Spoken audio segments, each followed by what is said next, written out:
Hey, I'm on the edge of my seat here, back again with another brand new stream. And today is part 5 of my Yakuza 5 Road to 100%.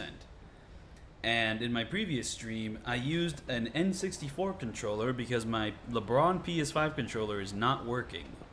That is still the case here. So, this footage is being done with an N64 controller. And now I'm wondering, am I able to do the karaoke minigame with the N64 controller? In fact, am I even allowed to do karaoke in this section? I have about 30,000 yen. I have enough money to do it, but do I have the will?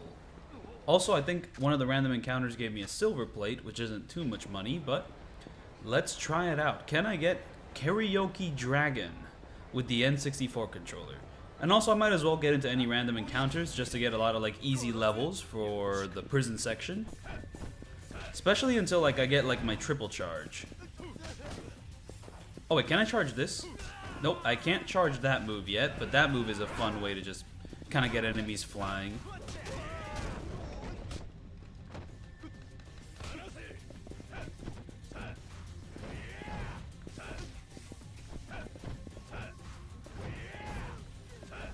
Yeah, sometimes we get these little blocky guys.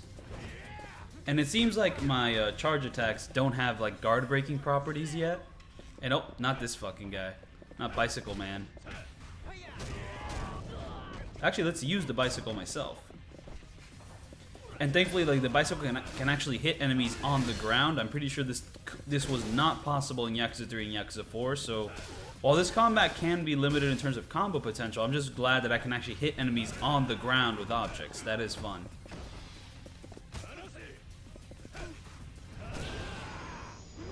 And boom, we can now afford the triple charge. Alright, yeah, Saejima doesn't have a unique karaoke song. He just has his own version of Baka Mitai. It would still be fun to kind of just check out the karaoke for the lols. But yeah, no, Saejima probably does not have a unique karaoke song now that I think about it. And oh, that is not the change camera button. This is.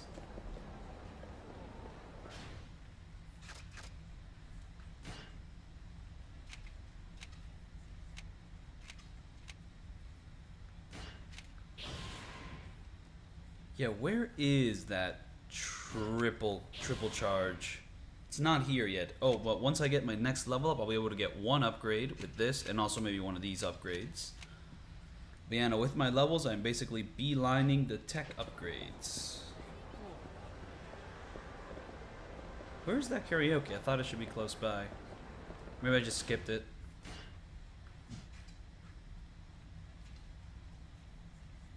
Maybe it's just locked right now. I don't know.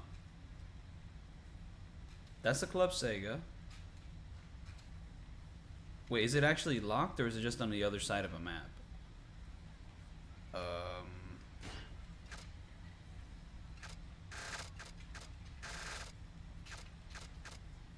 Oh, wait, the karaoke is all the way over there. I could have sworn there was one in the middle of the road. Oh, I think that was only an addition in like Yakuza 6. But in these old Yakuza games, the karaoke is like all the way on the other side of the map. So let's go visit that and see what's up. I think like the only thing which Saejima has is like certain songs which his Hostess club, like his Hostess can sing. Like his Hostess sings Rouge of Love. At the very least, I think she's like the one which I think is most notable for singing Rouge of Love. While the other ones don't really feel like the rougest of the loves.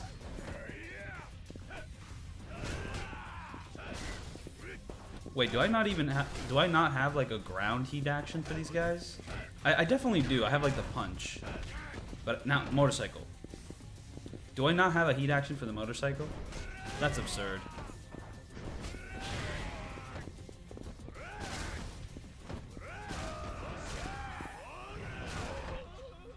Do I have a heat action for this though? I don't. Oh, I have a heat action for this though.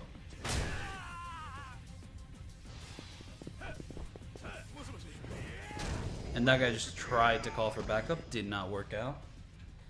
Got my morning coffee, which is a little bit warm right now.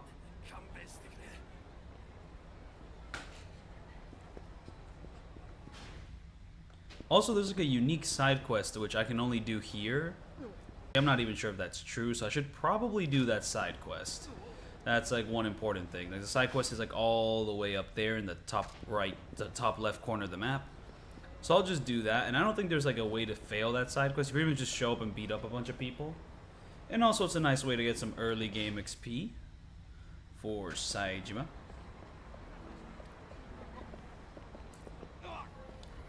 I mean, I would be like surprised if you could do that side quest in chapter 4, but then again, if there's no missable side quest, that's pretty much the only way it could be done. But it's just like 3 years later you can do the same side quest. Like, I don't know, something about that just doesn't compute. And oh, my internet is not having a fun time right now. The stream is kind of lagging a bit. Alright, let's see. What songs do I have available? I mean, I probably won't be able to do a new song, but let's see some of these other songs.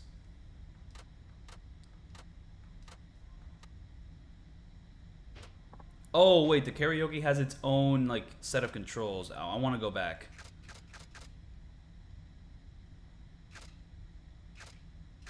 I mean, I hope this is like, wait, what? Oh, this is just like a little dance thing I can do. It's not important. I really hope it's not important. I hope these controls are like the exact same as I remember them. You know, like this is triangle, this is square. Like shout interjections should actually be number 3. Actually, it should be number 1 now that I think about it. So that's number 1. I forgot, what are the maracas in this game? What's the tambourine in this game? I don't know. And what's clapping? Is clapping like with the X button? I really hope it is, because if it isn't...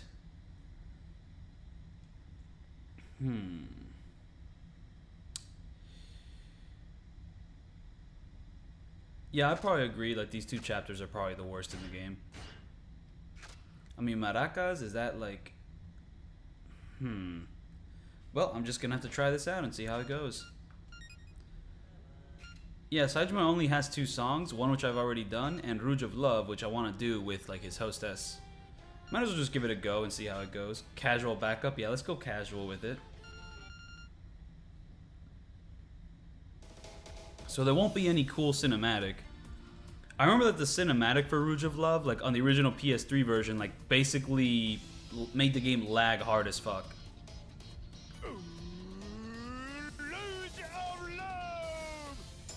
Okay, so like with these simple inputs, I can deal with this. Everybody say Luge of Love.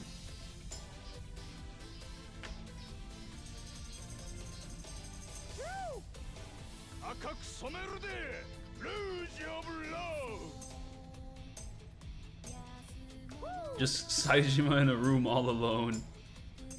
Go, go, oi, oi, oi, oi. Not even with Majima. Come on, baby. Oh, that was bad.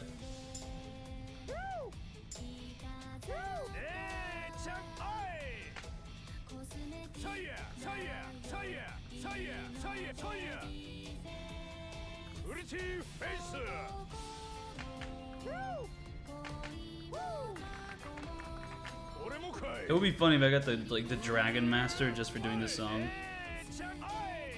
But then again, with casual backup, I doubt that's possible. Like, it has to be passionate.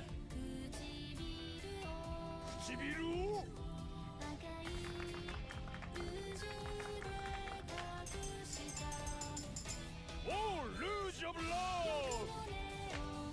Oh, Luge of Love! Can't take my heart.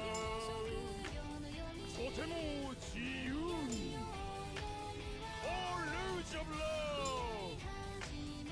And I'm also getting bads. Can't take my heart. 心にもね。Luge of Love! Everybody say Luge of Love! Oh fuck, I messed up my inputs. Luge of Love! Yeah, no, so like that totally gets me Karaoke Dragon. No, it doesn't.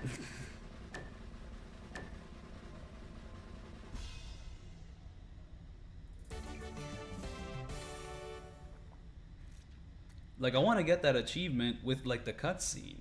I got Karaoke Pro. I mean, since we're here, we might as well do, like, Saejima's version of Akamitai. And since I already gotten Dragon on this, I can mess this one up.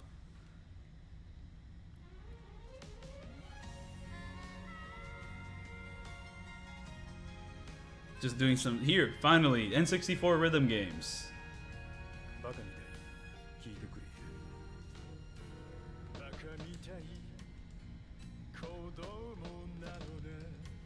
Ah, fuck.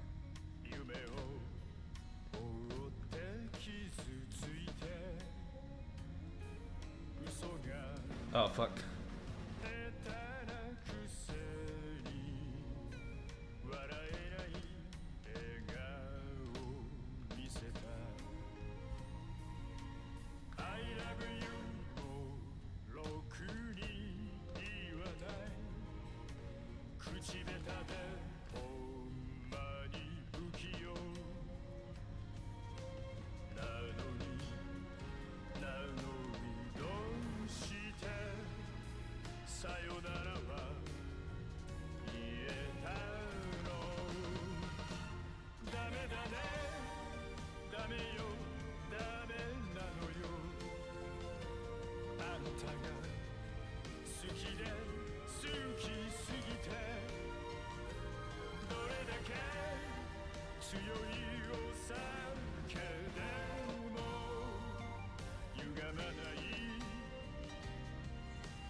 Yeah, no, like, Karaoke Dragon is not a very hard, like, requirement.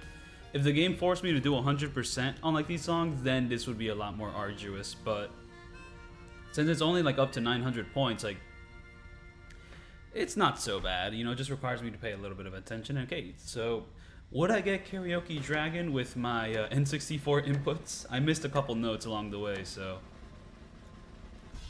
Yep, I would.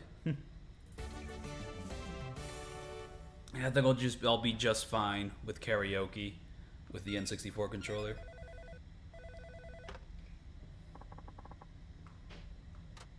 No, no, no, no.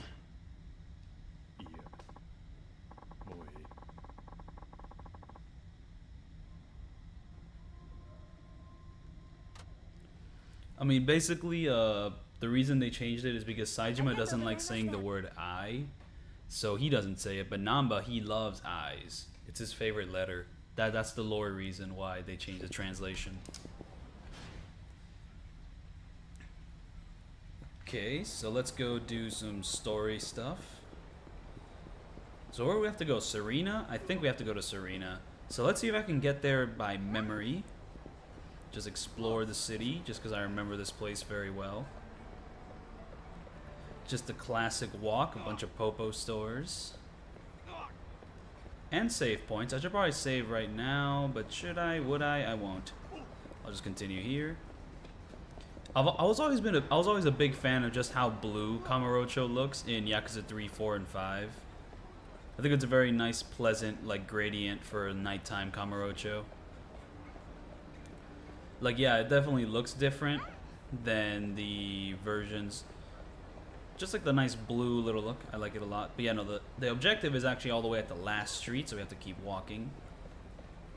I especially love the rainy nighttime setting of, like, the beginning of Yakuza 4, where, like, Akiyama has to run somewhere. Like, it doesn't rain that often in Yakuza 4. Yeah, no, I've confirmed there's no pachinko. You can enter the pachinko buildings, but you can't play them, which is a little strange. But yep, that is how it works. And I can't move my head in first-person view, so that's probably going to hurt my chances of getting some of the locker keys. So I'm gonna have to, like, switch controllers or repair my PS5 controller, or just buy a new PS5 controller. Gonna have to do a couple of those. Damn, like, Date just kind of snapped into place once I walked in. It was like, yo, sup? I'm so glad that, like, Date got spoiled for Yakuza 8, and in the dub, he's still voiced by the guy who voices Goofy. Yeah, no, in the original Yakuza 1 dub, he was voiced by Goofy, and they brought back the same voice actor for Yakuza 7 for a cutscene where he only shows up for like 5 seconds. But then in Yakuza 8, he's back. And it seems he's gonna get more than 5 seconds of screen time.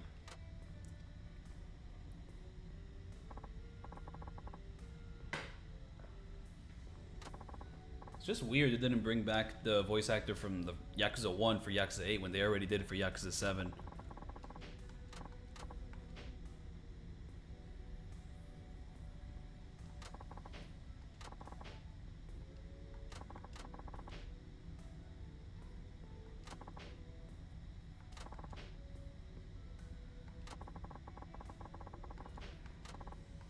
This should take less than 1 year.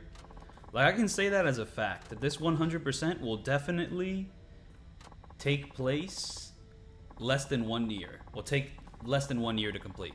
I can say that with 100% certainty.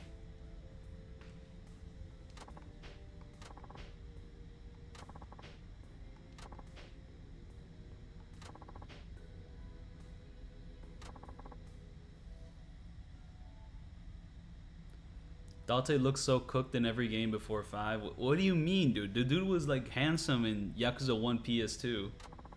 He was a handsome lad. What are you talking about? And Yakuza 2 PS2. Maybe he did look a little bit cooked in Yakuza 3 and 4, but like... Bro got the looks in the PS2 ones. And also, are you trying to say that he looked cooked in like Kiwami 1 and Kiwami 2? And I guess by extension Yakuza 6, because his Kiwami 2 and Yakuza 6 models are pretty similar.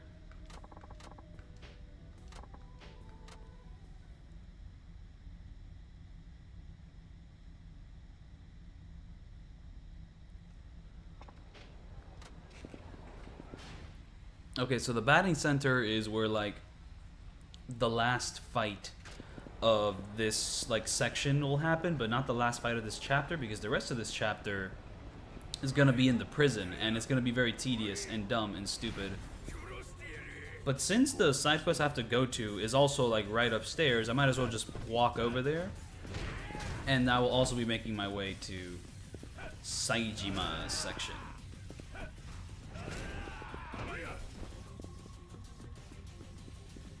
Oh, hey.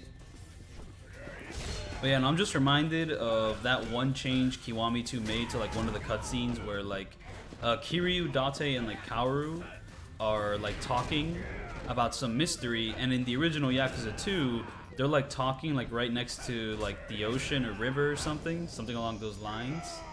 While in Kiwami 2, they just changed it to them talking like on top of the roof, and it just looks uglier, and I don't like the change. It's like white. It's like, damn, they didn't have the assets to have them talking near like the ocean or river, so they just kind of put them on top of a roof. And it's like, yeah, we'll just do that. Once again, they also got rid of like that one small third city, one small third district. Like it was a dope hallway. I liked it. Do I actually lose my items when I go to prison? I'm not sure, actually. I don't know. I hope not. I mean, I want to sell my silver plate, even though it's not going to give me much money at all. This guy wants to fight. Wait, I get more experience by like killing them with heat actions. I should probably do that.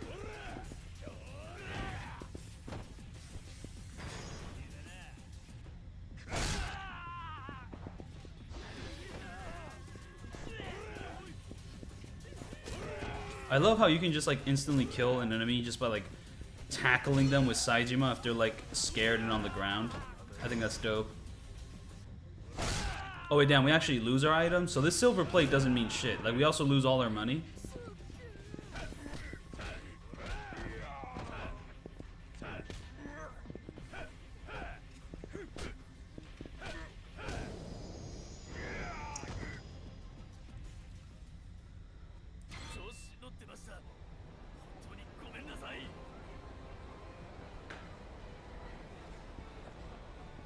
Okay, so before I go to prison, I gotta put all my items in like a save box before heading out. You know, just kind of put them in the safe.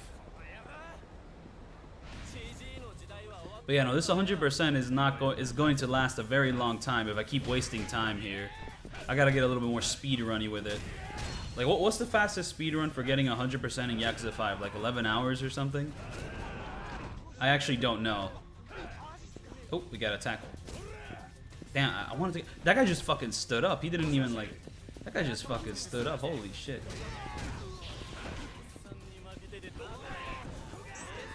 Is this the only game that packs up feared people in one hit? Maybe. I'm not sure. But it seems like it is.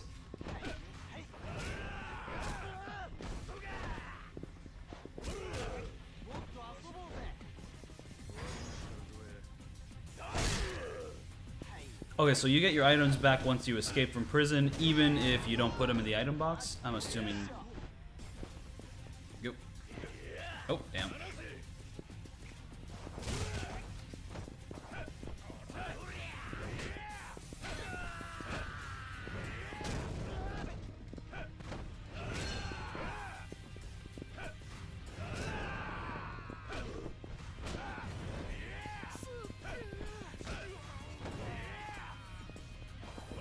Hey, wait, did I already level up? I think I did and I didn't notice. Ooh, let's get this stick. Let's beat him up with a stick.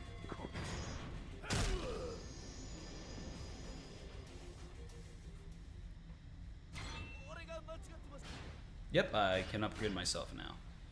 So, wait, didn't I? Oh, wait, it's in level 7 that I get the super triple combo. Which is very important. I need that combo a lot.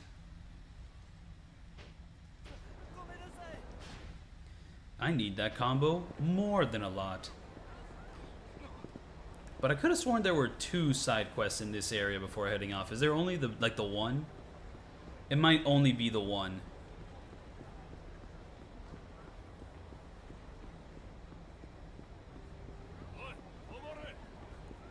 Like, I don't need to fight these enemies. I just need to do this side quest. Is it here? Or is it just in front of the gym? I can enter? No way. I can enter the sewer system of, like, Kamurocho. I thought this wasn't an option in this game. Oh, right, there's, like, a couple long battles that happen in this sewer system. But, like, is there anything useful to do here? Is there, like, items or whatnot? This is where the famous Yakuza 4 fight happened. Dun, dun, except Saejima wasn't involved in this fight at all, so let me just get out of this sewer system real quick. Get out of its hair.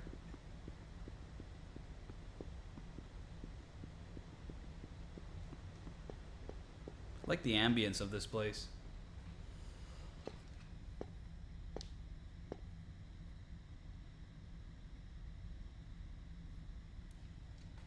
Alright, but where's my side quest? Oh, I think it's here. Boom, let's check out this gym and beat everyone up in it. And if I die, I think I'll have to restart from my last save point, which was 28 minutes ago. What's my hottest Yakuza take? The Kiwami rant, probably.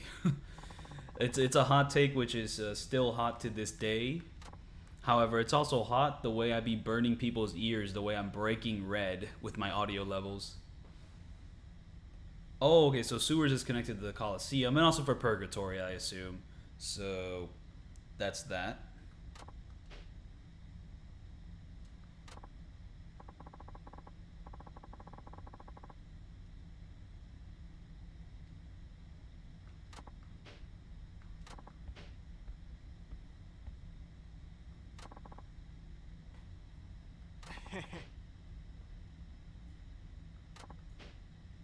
Right.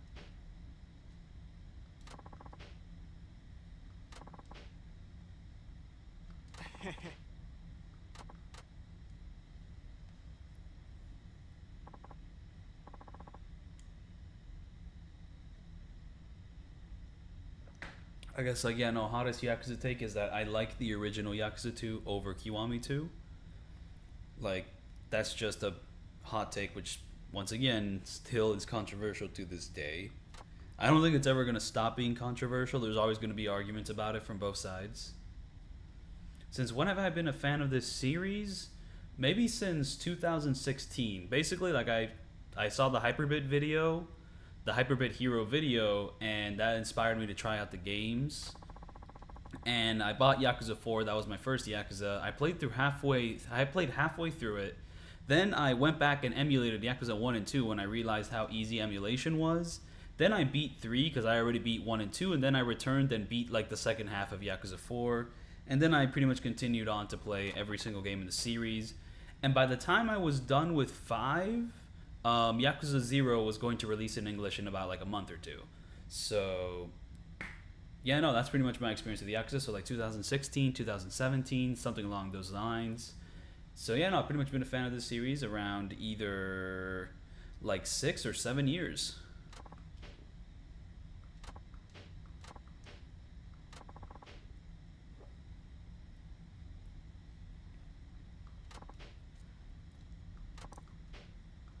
So the funny thing is that the Yakuza games pretty much have the same birthday as mine. We have the same birthday. Like Yakuza 1 released December 8th, like in Japan, while I was born December 8th, but we have different years though. I am like 5 years older than like the Yakuza series. Do I like the original more than Kiwami 1? I don't think so.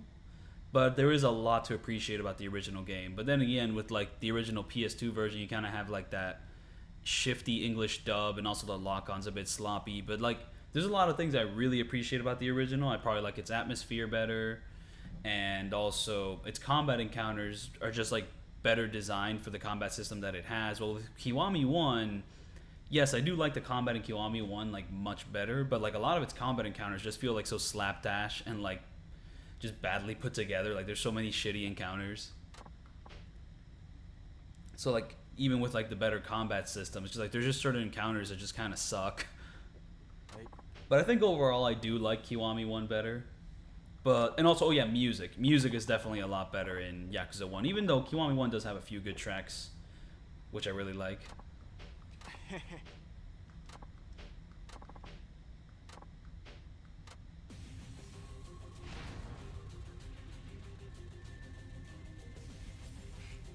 But the Majima, and once again, like the original is much better paced. It doesn't have like the Majima Everywhere system.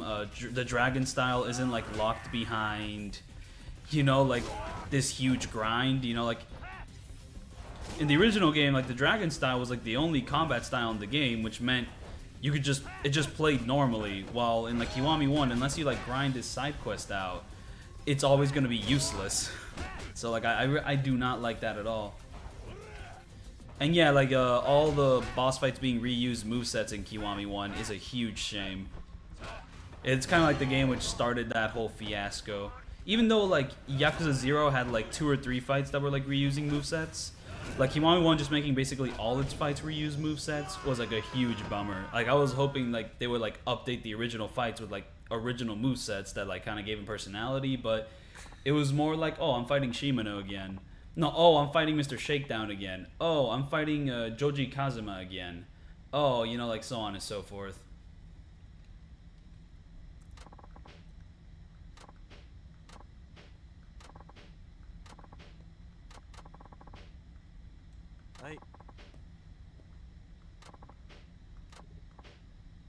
Oh.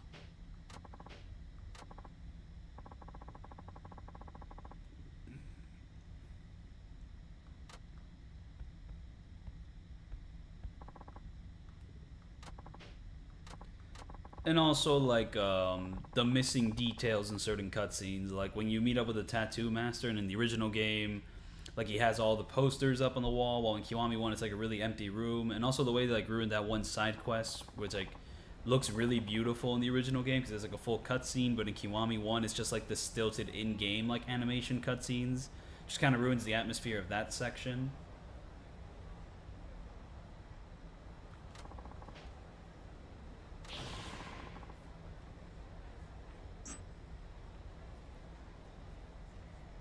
See, the crazy thing about Yakuza 6 is that every boss fight has a unique moveset. Even the ones that you think would be reused are unique. Like, Yakuza 6 kind of seemed like, everything was new in that game, which would kind of hurt the game's, like, quality in the long run. But there's also a lot of things where it's like, whoa, that's, like, completely new. Okay, so now I want some heat actions. Like, that's one of my most famous heat actions.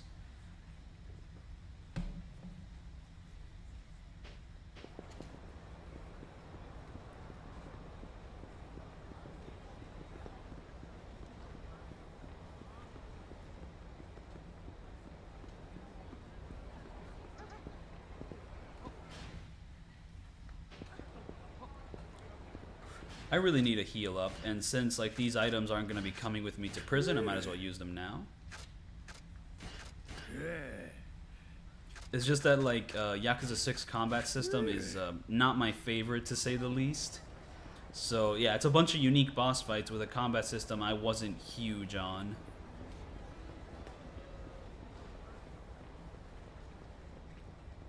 Like, it's not horrible or anything, it's just, you know, a shame. Especially like with some of the way the fights are set up, like the Somaya fights are awesome.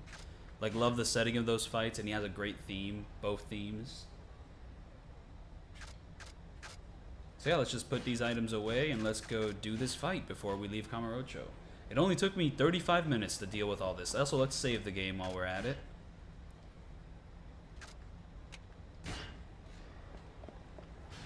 Can I get a shout out for Shinada? I mean, I love Shinada. I don't love the boss fight in Kiyomi 1, which reuses his moveset though. I mean, we're gonna be playing Shinada like eventually, so I mean, we won't need a shout out soon enough. We'll be like embodying his character in, you know, 40 hours or so.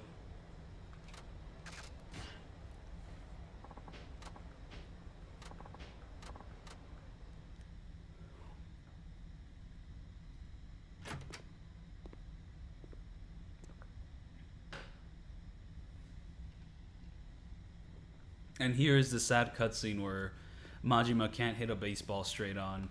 What a shame.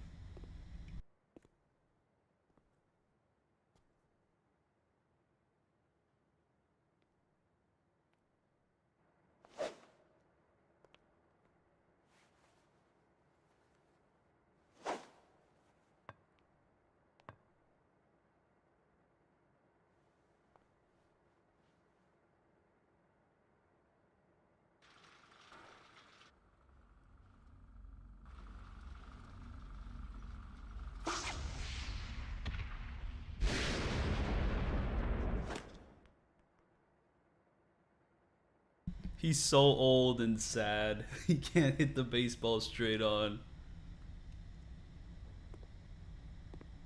どないしたんや。調子悪いやないか。さっきお前にまずい肉食わされたせいや。ちゅうのは冗談で。最近前は打てた球が打てへんねや。目悪なったんちゃうか。お前は大丈夫なんか、兄弟。何がや。もう俺らも若ない。たかが3年とはいえ、無所暮らしは体に応えるはずや。今からでも遅うない。俺の方からお上に異議申し立てして、習慣の取り消し手続きしてもええんやで。アホいえ。俺はそれ25年も続けとったんや。心配ないわ。ほんまやな。ああ。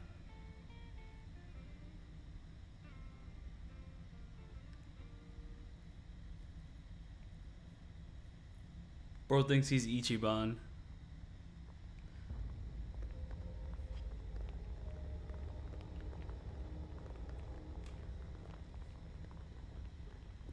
Wait, both Shinada what's? Like, basically have to do like the baseball minigame on its own, and then have to do like Shinada's like specific like sub-stories baseball? Is that what you meant? こいつらに相手してもらう。腹何倍も用ないしな。俺はお前が無所暮らしできるかどうか。Oh, there's only baseball in Kamurocho and Shinada City. Is that what you mean? Okay, okay. Now, baseball is going to be really easy with like a keyboard and mouse, so I might just plug those in at some point whenever I'm trying to do completion for baseball. Like, the reason it's so easy is because with the controller, you have to like hold the stick in a certain direction to keep it in a certain direction, but with like keyboard and mouse, you just move the mouse to a certain corner and like the cursor will never move from that corner. So like there's literally like no skill involved with like how you move the cursor. You just put it in the place you want to shoot and then you shoot. あんま時間もないことやし、さっさと片付けたろう。俺の今の力、目ん玉ひんむいて、よう見とけや。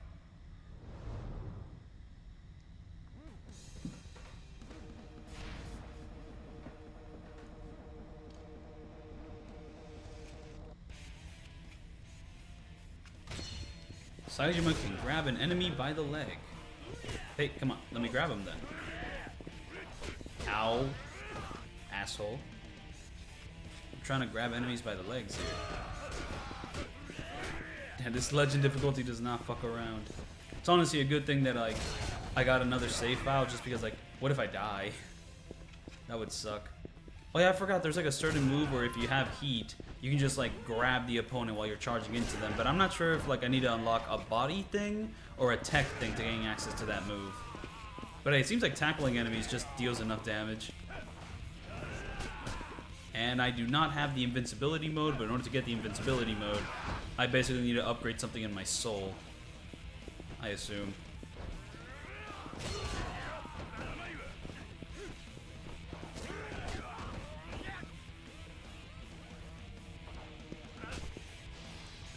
Yeah, no, like the Kamurocho like baseball is basically like the normal baseball minigame, while with Shinada he has like a whole different system with like more timings and like easier ways to deal with it. It's like a whole new mechanic.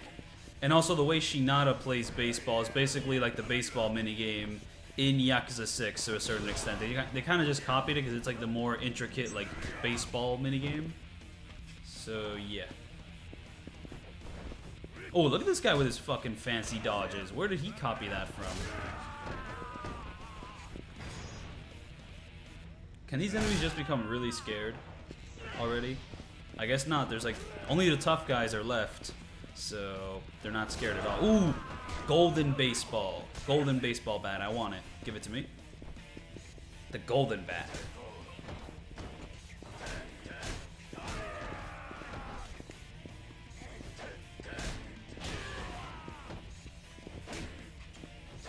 Damn, I don't have heat yet.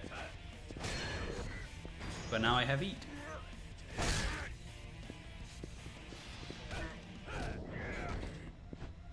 Now let's go get the other bat. Which, hey Majima, give me your bat. You won't? Okay. Is there even another bat? Or is it just, oh, it's on the other side, okay. Okay, I can get this bat. I can't get that bat.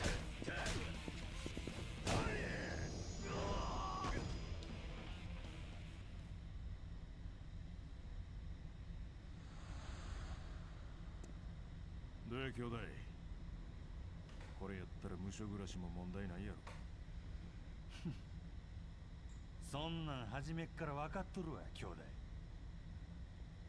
お前の強さは俺が一番分かっとんねやせやったらなんでこないなことしたんや昔のお前やったら真っ先に俺に殴りかかってきたはずやせやのになんでやそれがあかんねや兄弟。Wait. 俺はもう You have to defeat 50 enemies with tiger puppetry, and the one where you just kind of circle enemy around you know, like the one where like you launch an enemy in the air, then you grab them in the air, and then you circle them around, that doesn't count? But that's like the most useful move out of all the tiger puppetry stuff. What the fuck? So like what, the only tiger puppetry I can use is like pulling certain weapons off the ground, or just, you know, grabbing an enemy off the ground and destroying him that way?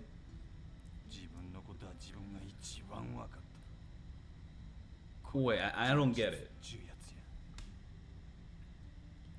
Because like even the one where you grab the enemy off the ground just has Saejima swinging the enemy around him, so are both of those moves useless? So if I can't do those two moves, what moves do I do to defeat 50 enemies with tiger puppetry?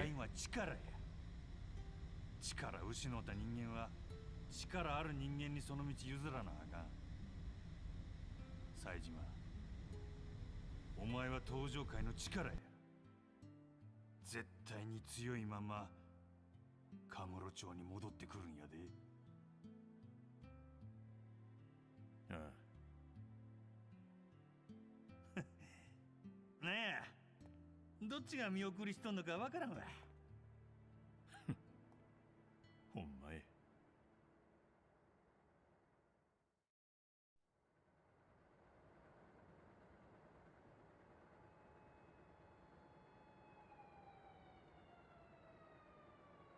お迎えが来たで。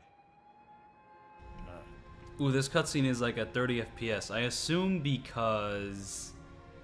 Okay, so the ground grab is the only thing that works. Oh, spam square. Yeah, that is a different one. Like, instead of like swinging the enemy around you, you just kind of like flail them in front of you. Like they're like a wet towel. So yeah, no, I'm assuming this cutscene is pre-rendered, and since this game came out during the PS... since this is like a PS3 game, this cutscene will be 30 FPS. Like, it's pretty much forced to be.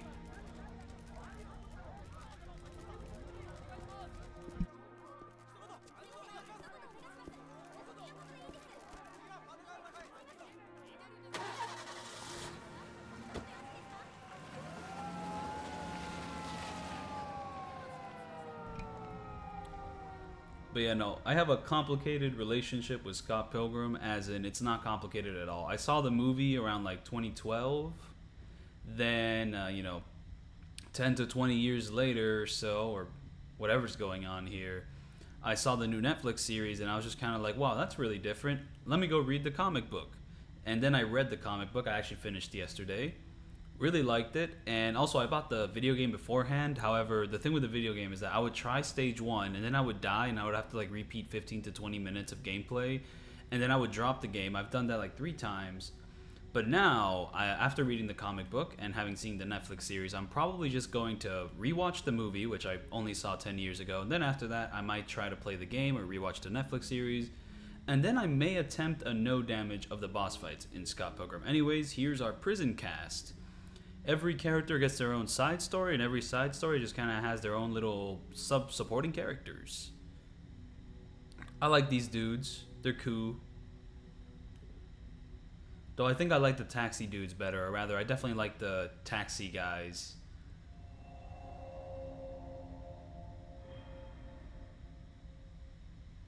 Well, you get an upgrade which adds a shockwave to it.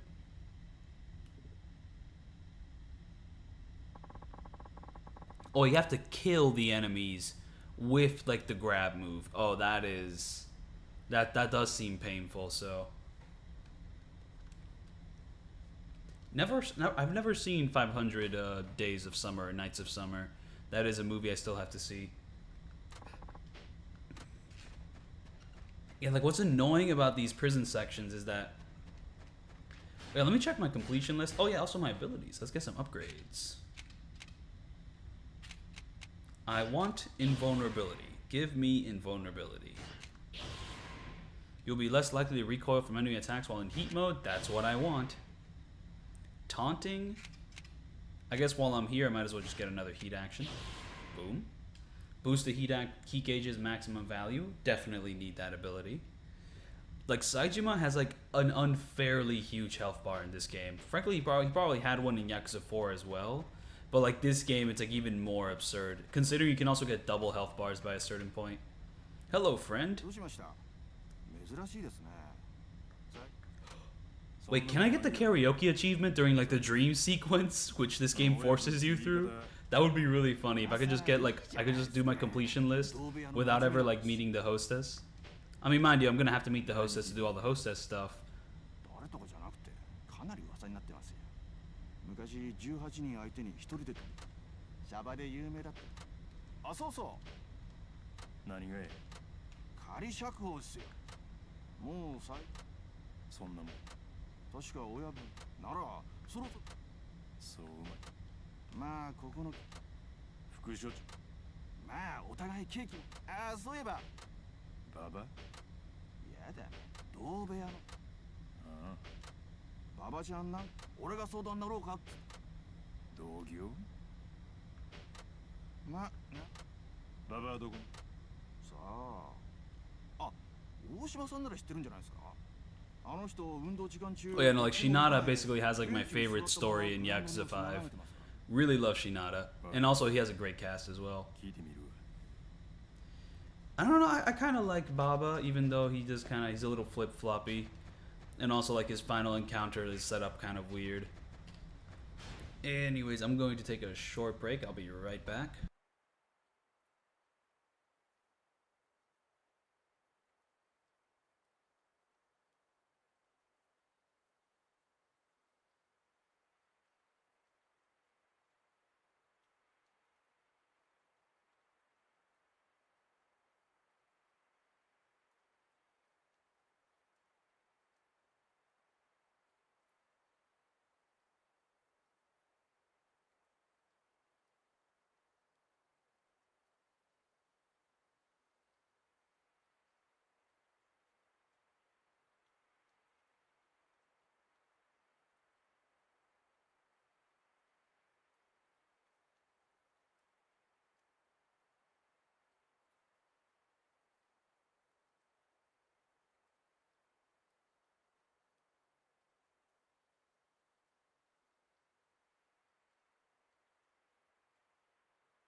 Alright, I am back, and I see that the 2004 parody failed master thesis.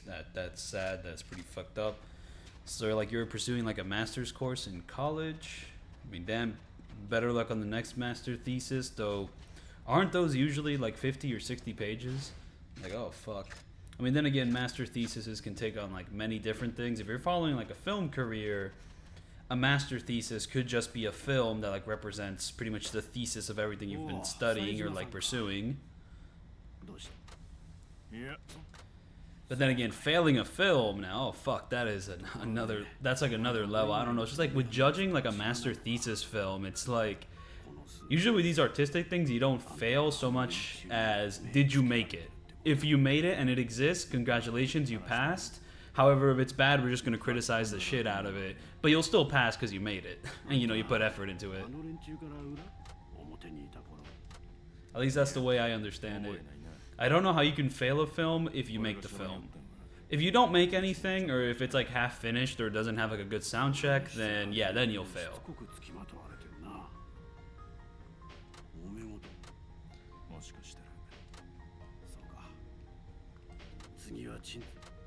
前からあかんねシャバな俺は何をやっても耐えてなるほどなだがこのままじゃ仮釈放まであんいえどうしてだ厳しい男だが刑務官やら副所長沖縄第二刑務所の話だなだがここはあの刑務所だ考えておくおう Does this prison exist in real life? Because that would be funny. But it's probably like completely made up. あいつがここに一度それとなくはあのババどうやらあいつ組のために殺し合ったみたいなんだが何やってあの気の弱そうなババの子でも組はあいつを見せほなここに移ってくる前から20歳で人殺して帰る家を失ったババにとってババは数日中にも仮釈放が許可されるらしいそうだ I'm trying to like think about like Baba's life in the grand scheme of things, because you know this isn't the full story. Like, you know, he's working for pretty much the Omi chairman, who's like faking being a police chief, so he's like an assassin there. So did he actually spend 10 years in prison before that? And like, was he actually part of a Yakuza family before that, or was he just always an assassin? So now I gotta go talk to Baba-chan. Let's just save the game right now, but we're going to be spending a lot of time just walking back and forth, talking with people, watching cutscenes. I might as well play Metal Gear Solid 4, and honestly, I'd be down to do a walkthrough of Metal Gear Solid 4. Not sure how an 100% for Metal Gear Solid 4 would go, though, because, like, that game has some incredibly wacky fucking achievements. Like, there's one achievement where you have to, like, leave the game running for 30 hours. Like, at that point, I might as well just, like, leave the PS3 running for, you know, just overnight. But I can't make a stream out of that, right? Anyways, here's Baba-chan. Very nice. Okay, so I'm going to talk with Baba, and then, like, the scary bald fuck is going to show up.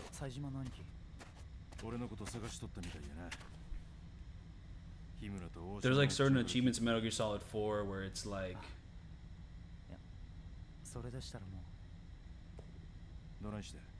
Yeah, not gonna lie, I'm not sure if like retaking a master thesis is that easy.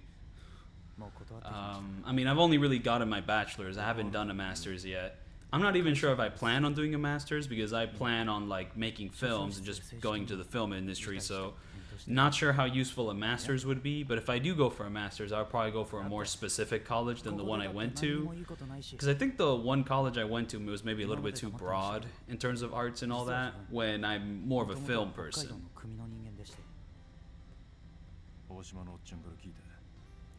Oh, this theme. I thought this theme only played during sub-stories, but no, it's playing during the main story. This theme, I'm pretty sure, is like reused in Yakuza 0 and future Yakuza games. I really like this theme though, but you know, it's just funny how Yakuza 5 is like spawned so many iconic themes that the series would continue to reuse over and over again. maybe as many themes as Yakuza 0. Like a lot of themes from Yakuza 5 and Yakuza 0 get reused a lot. I think one of my favorite like cases of like reusing music is Yakuza Ishin has like this credits theme that's basically like a gospel choir, and it just shows up randomly throughout the series. Like in Kiwami 2, like there's a main story event we have to go meet this singing chick and like pretty much get her a deal with this idol agency, and she's just singing like the credits theme of Ishin.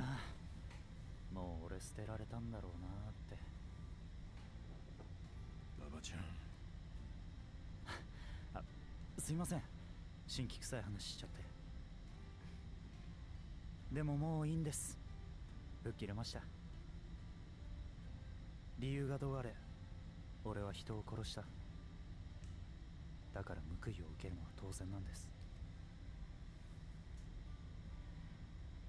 10年勤めたところで、俺の罪は消えるわけじゃない。Oh, you know what? Now that like Metal Gear Solid and Metal Gear Solid 2 and Metal Gear Solid 3, yeah, no, like master like theses tend to be like these fucking massive essays you have to write, like 50, 60, 70 pages or whatnot. I don't know, like I knew a teacher who was like a doctor, you know, he had to like write a whole book on a certain thing in order to like get his master's in like doctoring and stuff. Amon for Haruka is not required for 100%. But I still want to do the Amon for Haruka. Like, the walkthrough would feel empty if I never fight that Amon.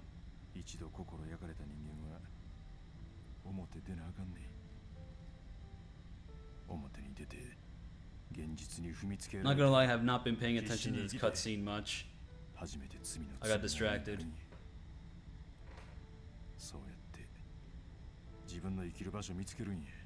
He looks like such a baby, little Baba.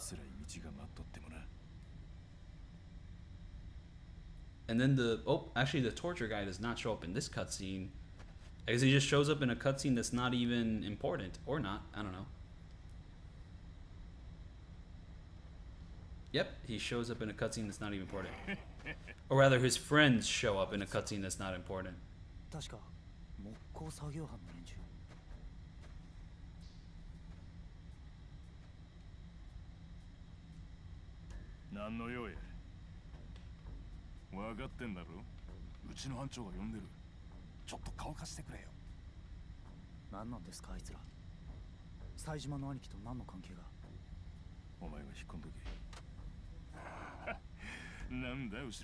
I like how fucking coarse this guy's voice sounded. Like, it's like he has boogers in his throat or something, which makes sense given that they're in a snowy area that's really fucking cold.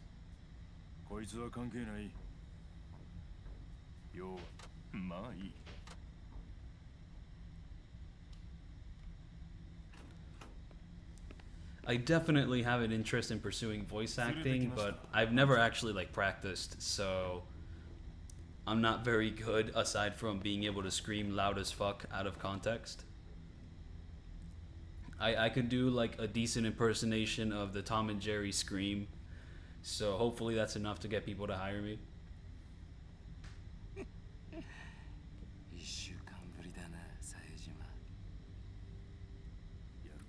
Like I gotta like practice some Shakespeare or something, you know, like learn the drama, like learn to kind of like live in the moment in between the lines instead of just getting the best read of the lines.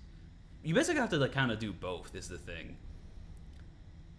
Like you basically have to be able to do some really good reads of lines while also being able to embody a character in between those lines. Ben Shapiro impression. Oh, this shit is nasty. Ugh, dude, that fucking sucks. Like what the fuck? Ben Shapiro impression. I could do a pretty mediocre Ben Shapiro impression. Like I don't know.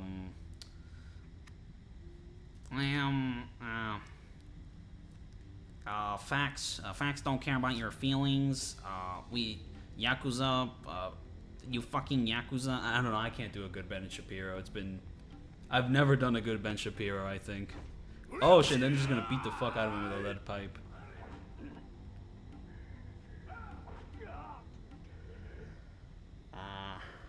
The wet ass P word. P word being open wound, which fucking this dude just fingered.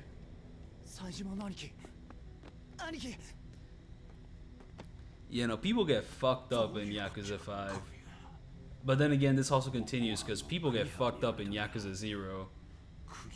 I like the brutality and like the darker tone.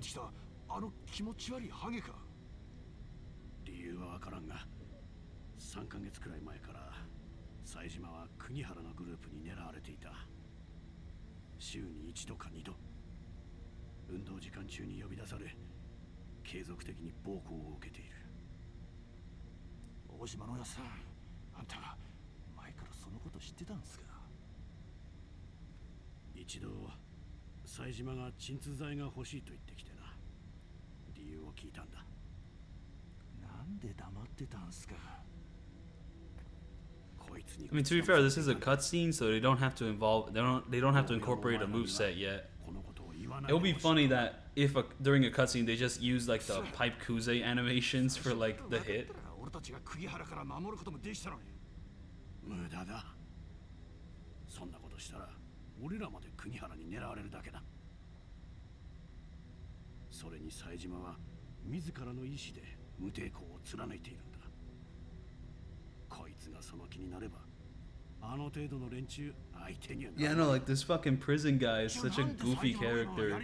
He's like so fucking evil and like disgusting and like bald. Which then again, Saejima is also bald, but he's like a friendly bald man. Well, friendly for Yakuza standards. Honorable Yakuza standards. これは単なる事故で俺たちがやったわけじゃ。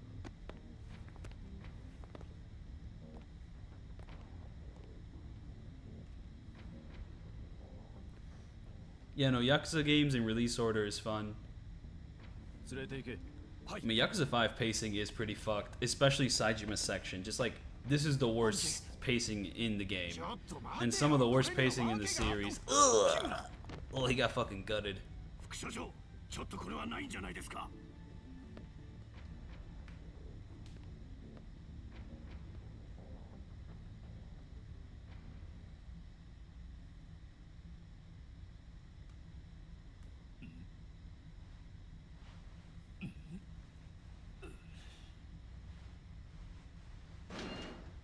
I'm a big fan of Judgment as well, and it was a huge improvement in like the combat system from the other Dragon Engine games. But the pacing in Judgment is also like pretty iffy. I'm not a fan of it. Just like there's so many slow sections. Like chapter 1 is like a 3-hour odyssey of just sneaking around, just like going to places. Just holy shit. I have heard of Sifu, and okay, I think I'm pronouncing it wrong, but that game looks awesome. I want to play it one day. I don't own it, but one day I'll play it, because that game does look really fun. But yeah, now that like Metal Gear Solid, like the first 3 games released on like modern consoles, like again, like another re-release, HD collection and whatnot, they have a new achievement list, so maybe I can go back and get all the achievements. Like once again, like does Metal Gear Solid 1 have an achievement list? Because I can maybe do that. Also, God Hand, I want to buy that game for the original PS2. Like I want to get a PS2 copy of that game so that I can play it on my original PS2. I don't really want to buy the PS3 like digital subscription.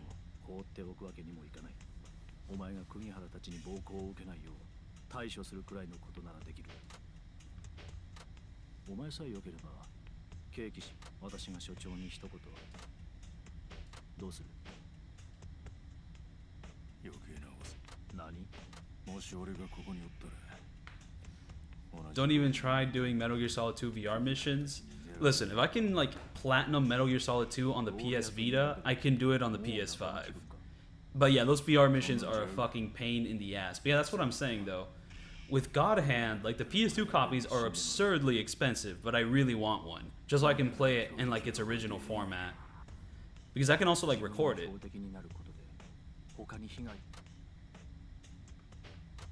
これは私の推測だが、いくら国原といえど、つまりお前。よけます。それでいいんだろ。おおきに。 Like I definitely want to no damage all the boss fights in God Hand, but then again, I also think that's probably going to be hard as fuck.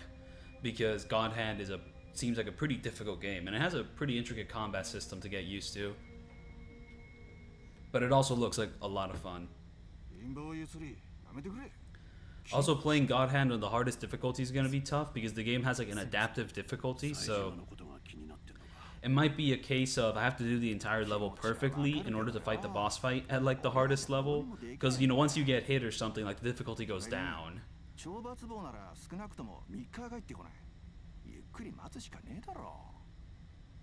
んなこと分かってるんですけど、なんかどうしても落ち着いていられなくて。そういやお前、Saejimaさんに相談があるって。 But yeah, no, I really hope the achievements for like Metal Gear Solid 1, the original game, aren't too hard, so that I can maybe do a 100% walkthrough of the first Metal Gear Solid. Though the first Metal Gear Solid I'm not the biggest fan of. I mean, I really like the game, it's classic, I fuck with the story a lot, the tone. But like the second half of that game could be a bit boring when like the stealth gameplay kind of goes away and it's just mostly set pieces. Like Metal Gear Solid 2 also does this, but I like the gameplay in that one better. Aside from like, I think the boss fights being slightly worse than the original Metal Gear Solid 1. As in, I really miss like the Raven fight of Metal Gear Solid 1 when playing Metal Gear Solid 2. As for 100%ing Metal Gear Solid 3 again, see the thing is, 100%ing Metal Gear Solid 2 and 3, I've already 100% of them on the Vita, so I'm not sure if I want to do that again. I don't know, maybe when like they re-release Metal Gear Solid 4 for the PS5 and like, you know, make it run at 60 FPS and not have it run like shit, maybe I'll jump on that. マジかお前、嘘だろ。副所長との面談でまだ罪を反省できてないとは言ったらしい。そんなこと言ったら仮釈放取り消しになるに決まってるじゃねえか。気でも狂ったのかよお前。どういうことなんだ、ババ。 Wait, is Baba just doing this to stay closer to Saejima because it's like his mission? It seems like he is.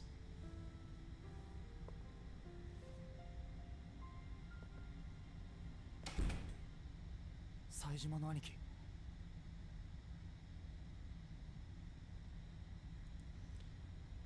You know, like the prison guys show up like when we finish the final Baba fight in the final chapter, and they're all like, Baba, yo, what's up, my man?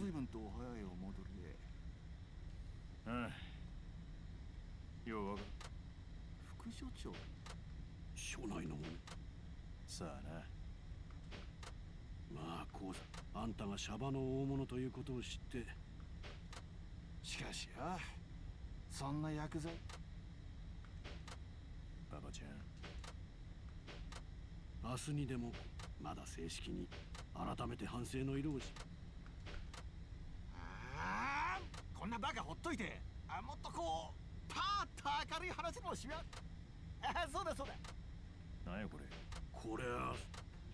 We're gonna go to the purple dimension.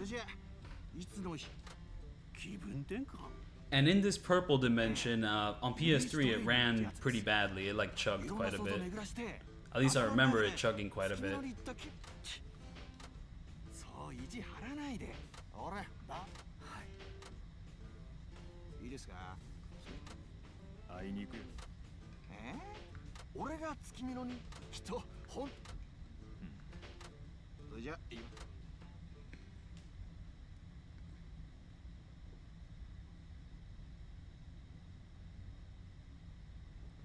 What if this area happened in FNAF?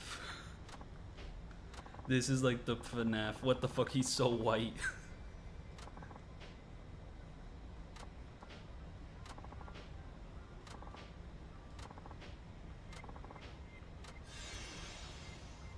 Damn, it's funny how like the game gives it back his like long hair. It's like, yeah, I really need my long hair to go visit a hostess.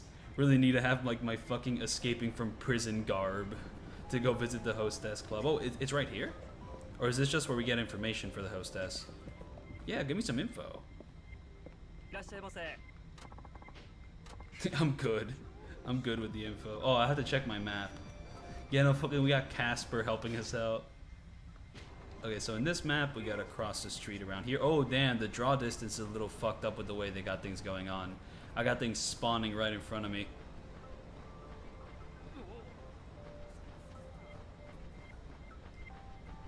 And also they add like a blur filter to everything, just give it like a more dreamy thing.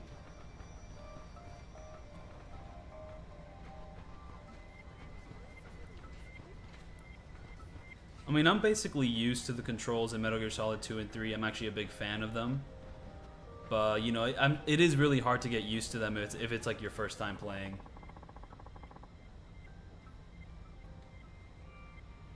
Yeah, no, like, what exactly is up with Baba besides just being very suicidal? Like, what is his ambitions, his goals, his dreams? Because, like, everything about him is mostly a lie, but he really fucks with Saejima, because Saejima's, like, a real one. Oh, wrong way.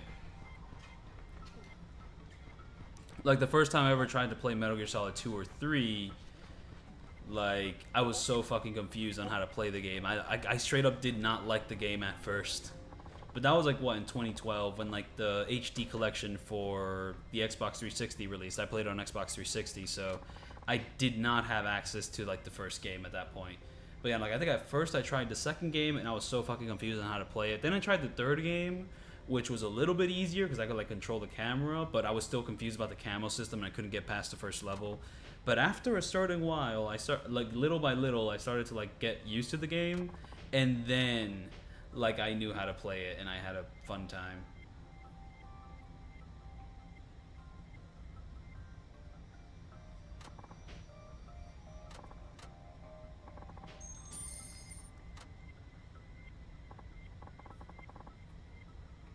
Okay, so in hard mode, enemies and bosses are locked in level die? Hell yeah. There's a game that has like a really annoying adaptive difficulty setting. That game is Kid Icarus Uprising. Honestly, I want to no damage all the boss fights in that game on the hardest difficulty, but the issue with that is that in order to reach the boss fights, I basically have to like never die before I get to that section.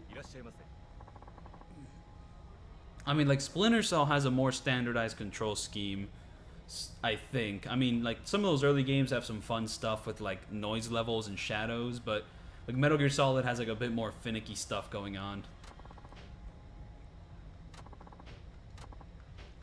Oh, yeah, no, the Hostess clubs actually cost a pretty penny in this game. So I have to be rich before trying this out. In all my playthroughs of Yakuza 5, I think this is, like, the only Hostess I ever interacted with. Mind you, this is also, like, the only Hostess you're forced to interact to, so...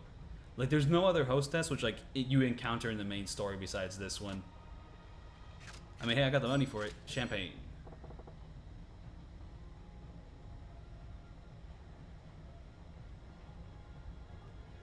I have not seen that spreadsheet, but I think I heard about it. It's like a spreadsheet which has... What the fuck? She's already in love. What the hell? Basically, like, mods which improve...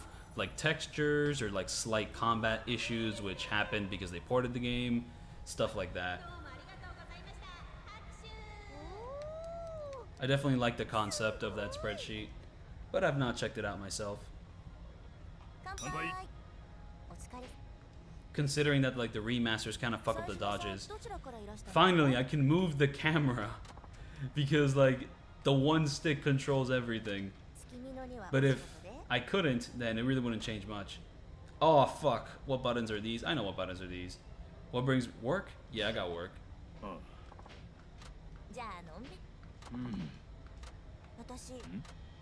Can I quickly skip? Kind of. Why are you here? No. There, that's not long. Not my style. Oh, she didn't fuck with that answer. She was like, nuh-uh.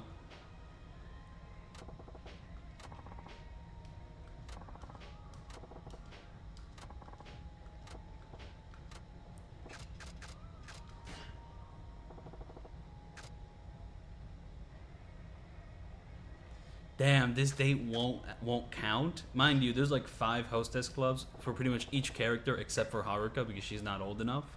So pretty much like I'm gonna be able to get that achievement pretty easily.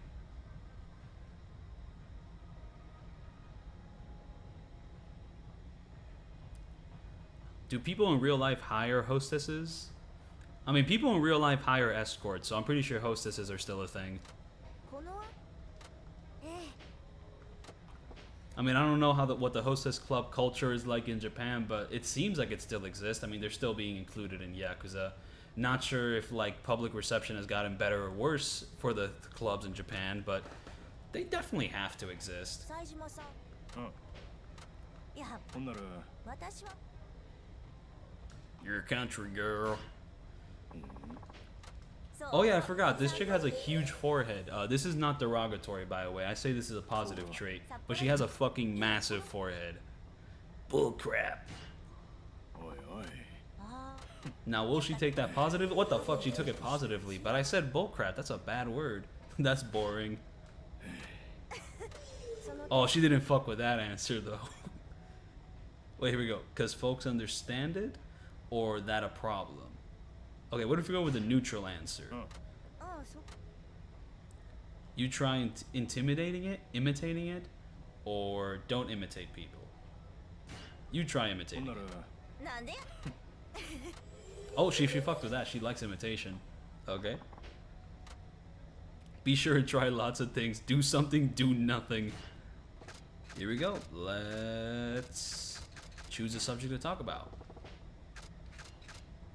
Let's avoid that one. そういや Did you see the Miku snow thing? I think the cold gives it more meaning.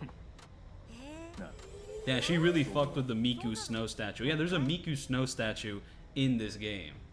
You gotta have a sense of fun? Absolutely. We need to have a sense of fun. だから She doesn't fuck with fun, dude? What the fuck? You're exaggerating. What do you mean, dude? It's... What? No. 冴島さんは Dude, she doesn't like fun at all. What are we gonna do? What are we gonna do, chat? She does not fuck with fun. You gotta be kidding me, dude. Oh, wait, I pressed the wrong button for that. やだちょ Oh! Damn, I'm scaring the fuck out of her. 昨日たま Man, I wish there were ghosts. いやえ Oh wait, she fucked with this answer though. She was like, yeah, I wish there were ghosts too, but I'm also scared as fuck with them. Yeah, she's a walking contradiction. Would I care for an extension? I need to get the fuck out of here. We gotta go sing karaoke. I need to get that achievement. Wait, would it count for the completion list to go to karaoke right now? じゃあまた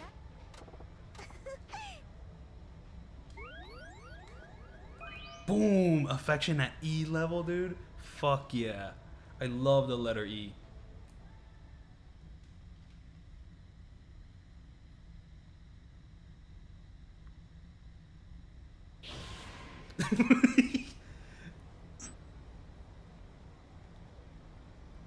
Boom, leveled up.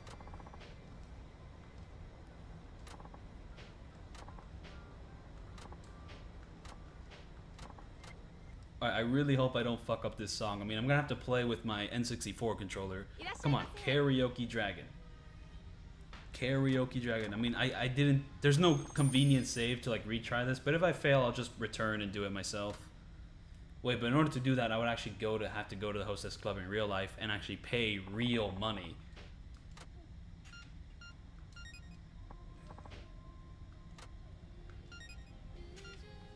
Come on, let's not fuck this up. Karaoke Dragon. I got this. Easy peasy. 1 2 3 4. 1 2 3 4. 4 3 2 1 4 1 4 1. Easy, easy peasy.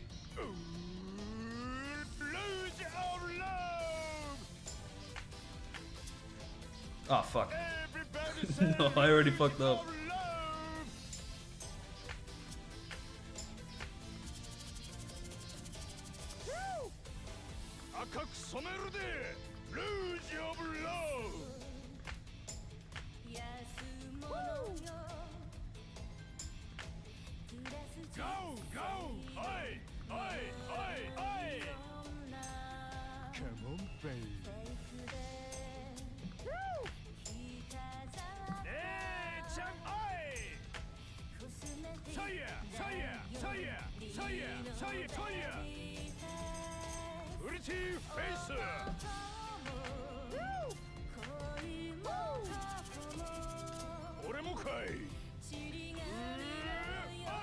And also, like, the cinematic for this is really distracting.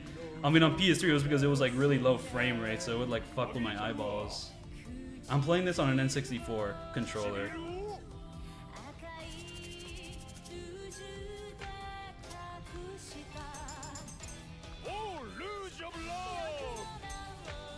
And also because the fucking pacing of the lines gets way faster here in like a really fucked up way.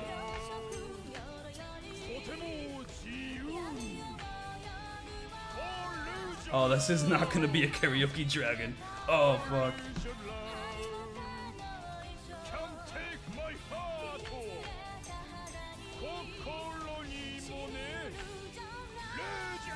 I hate the fucking timing for this. Everybody say luge of love. La la la la la la luge of love. He's fucking boxing. The cat looks really happy. Please give me karaoke dragon. At least like 900 or something. I did really good on this. No, go on. Nah. Nah. I have to go in real life and do this. 楽しかった。歌聞かせてくださいよ。 Fuck, I'm gonna be forced to sing this one and not the song I want to sing.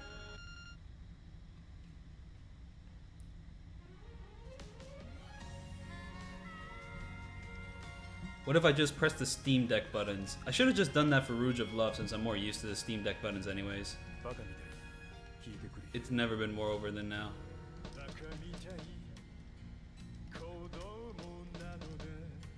Why didn't I just do this? This is so much easier.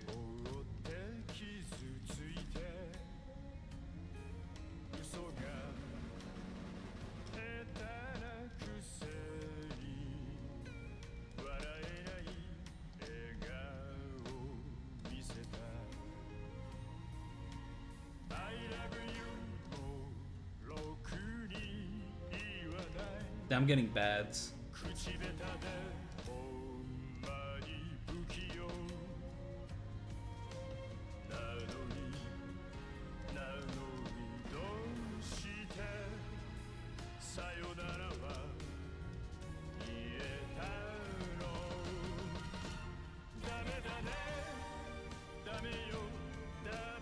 This is me singing about how I fucked up Rouge of Love and didn't get the achievement for it.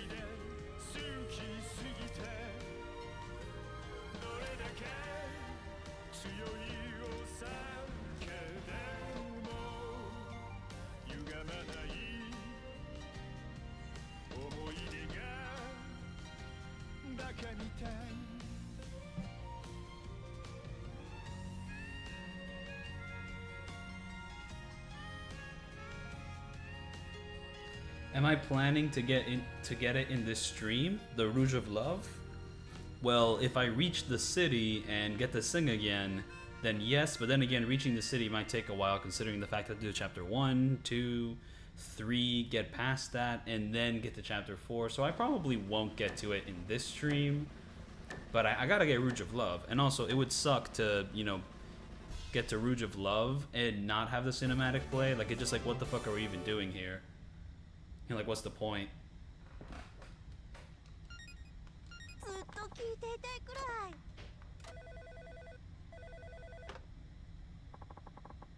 わかったわ。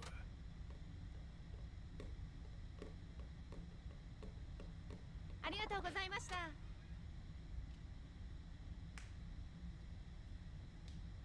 Oh yeah, no, Yakuza 2's like New Game Plus has really weird properties, which none of the other games have. Like all the other games like follow a more standardized New Game Plus where like side quests reset, but Yakuza 2, the side quests don't reset, which is useful for 100%. Where in the story am I planning to get to it? Whenever I can access Hostess clubs normally again and then do karaoke. That's pretty much when I'm gonna do Rouge of Love.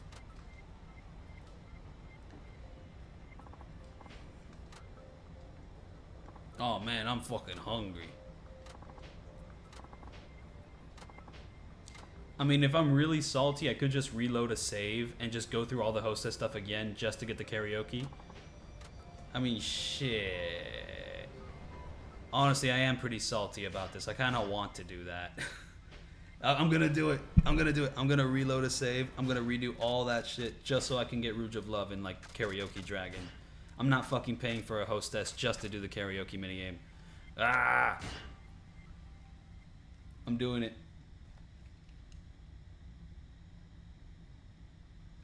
Yeah, what was that? Like 20 minutes that I just like wasted. We're going at it again. Like, fuck, we do not get opportunities like this for free. I'm gonna take it.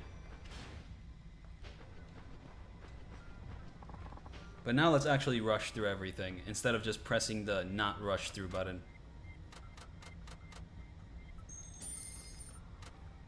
If I fail again, that's gonna be very sad. Can't let that happen. I need to get Karaoke Dragon.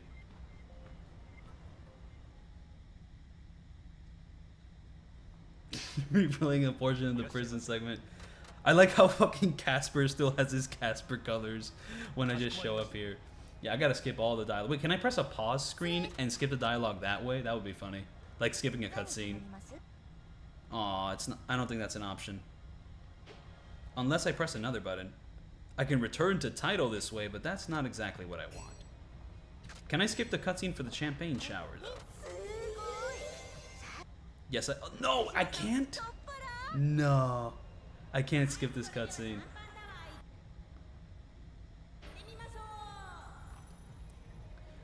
I mean, Akira, like, Yamaoka is, like, the hardest Coliseum fight of all of them. He's kind of like the secretive guy who's, like, just tough as fuck.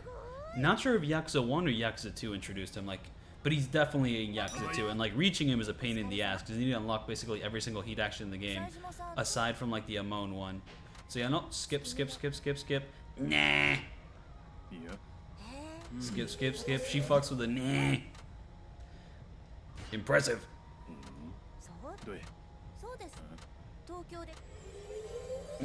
You're a big spander. No use crying over spilled milk. Does she fuck with spilled milk? She's neutral on spilled milk. Saejima, you need to do this. Oh, fuck. No. Go back. No. Oh, you're forced to do this because you have to go to the karaoke.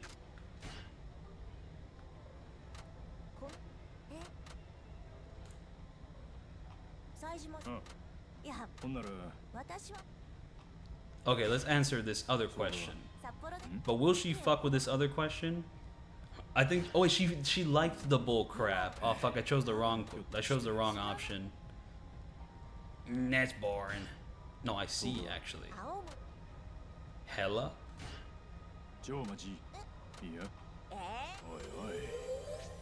Alright, she's hella confident in that answer. I said I would avoid this question, but nope, now we're going for it. This is what reloading gets us. Except I'm gonna skip everything, so I'm not going to like listen to anything here. Well, listen as if I understood Japanese. I mean, I can read. We're not gonna read anything because we're just gonna skip by it so fast. Because yeah, drink milk. She doesn't fuck with milk. She's more of an almond milk person, okay? You kidding me right now? No, yeah, I believe in them. Wait, she fucks with Yaz? Alright. Oh, yeah, she does wish there are ghosts. That is the correct answer. And now this guy's like, do you want to stay for more time? No, we're fucking leaving. Boom, just 1,000,000 yen spent, and now we're not gonna fuck up karaoke this time. If I do, I'm gonna be so sad. And I probably won't reload the save if I fuck it up this time.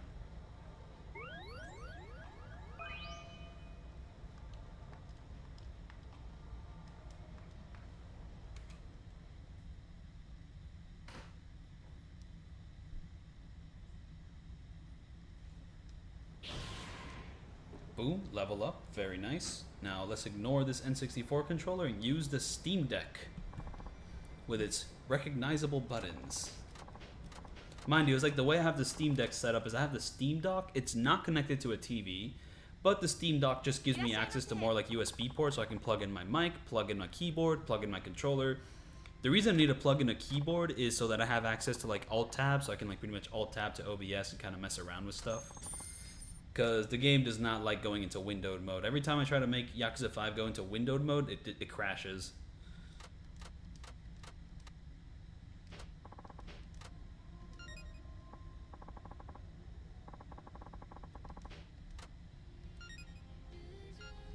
It's gotta be passionate.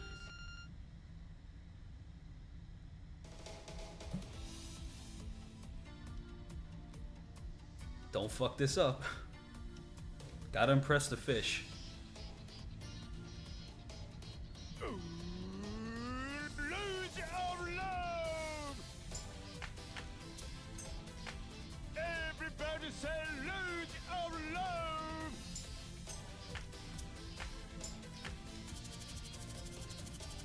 Woo! 赤く染めるで Luge of love!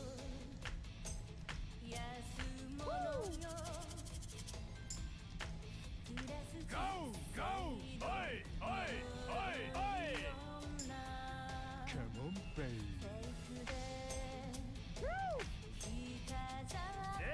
Love is punching.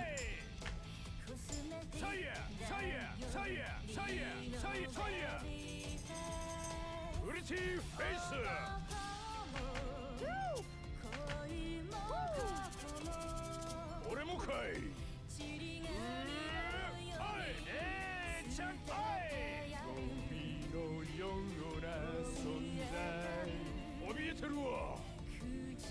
Is the Steam Deck worth buying? I like it a lot.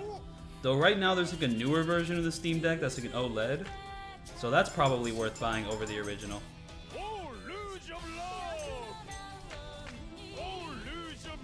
This fucking timing is terrible, I hate it. Does not feel natural.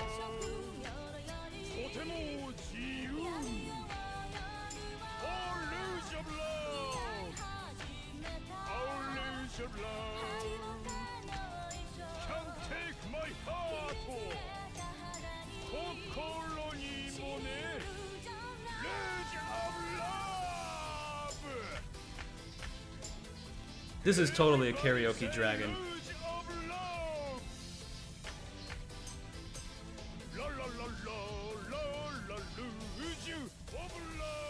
There we go. So, you know, the Steam Deck OLED is fun. I guess the one issue with the Steam Deck is that if you want to play games at higher than 1080p, you're kind of out of luck. There we go. That's enough for like a dragon. There we go. Got the little completion list done there ahead of time. Don't have to go to karaoke whenever I have to like do the hostess stuff. How about I don't sing? Fuck you.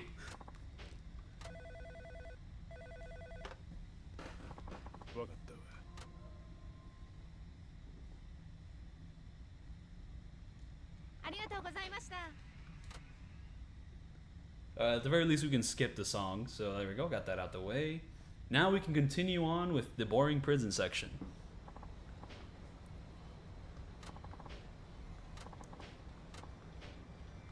Saejima got them imaginary women in his head. Except with the reuse of assets, she actually exists. Though then again, I guess the version that exists in his head is completely imaginary. Though, if you actually visit this Hostess Club in real life in this game, not like in real life, but like the real life of this game, the reality of this game, she says the exact same things the exact same way. Because it's basically just the Hostess stuff in this game.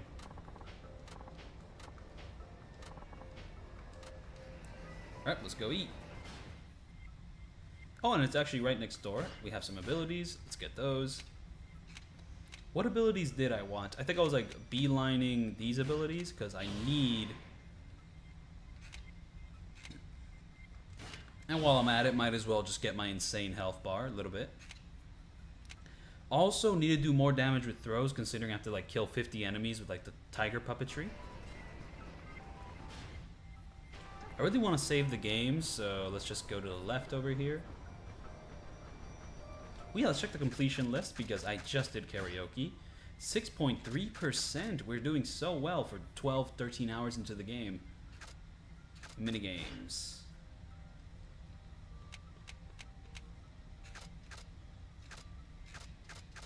Boom! Karaoke Dragon. Wait, what the fuck are these songs? Nobody could sing these songs yet, so I don't know why they're there at the moment. Yeah, does Shinada have any unique songs? Yeah, he only has like Machine Gun Kiss and nothing else, I think.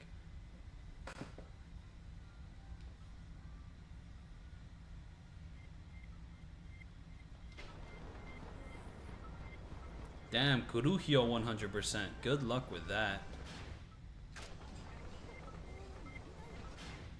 There's a save point all the way over there, though. I gotta go over there. This is that Judgment Remaster filter.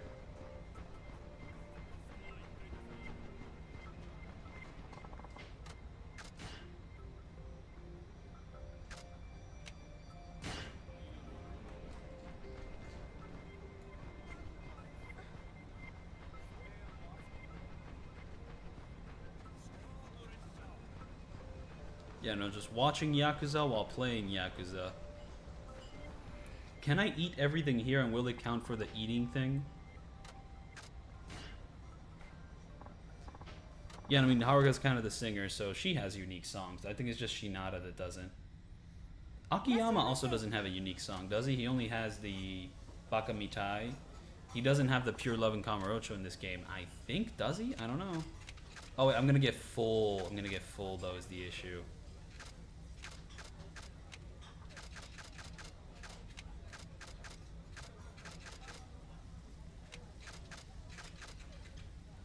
Trying to order as many things as possible, even though it may not count for completion.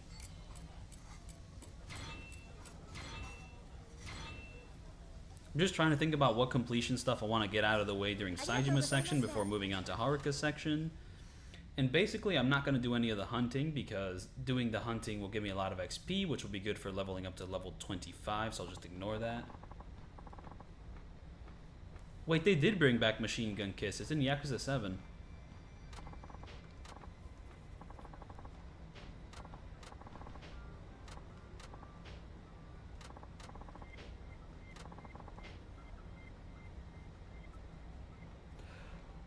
Oh, right, yeah, Saejima has his own unique master. I should train with him.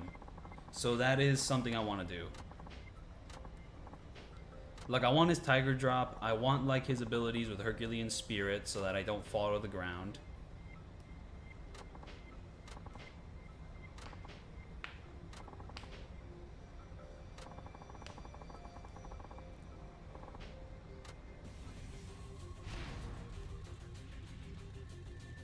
But like the master in, but like Saejima's master is a little bit annoying. You need to get like certain items for him, and like unless you look up a walkthrough, it's like a little uncertain what items he wants from you. I think he wants like a carrot every now and then. Owie. Oh, motorcycle. But fuck. With all these enemies surrounding me, getting the motorcycle isn't gonna be that easy. Oh fuck, the motorcycle's just flying everywhere. Hey, come on, let me grab the motorcycle. There we go, now they're all knocked down, so hopefully no one knocks me down while I'm doing this. Didn't I just unlock the heat action for the motorcycle?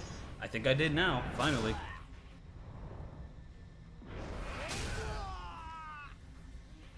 Oh yeah, fighting Saejima's trainer is also annoying because he can like fly and stuff. And he's like a little impervious to heat actions, I think. Hey, hold up, isn't my heat action like able to defeat multiple enemies? Come on, let's do this.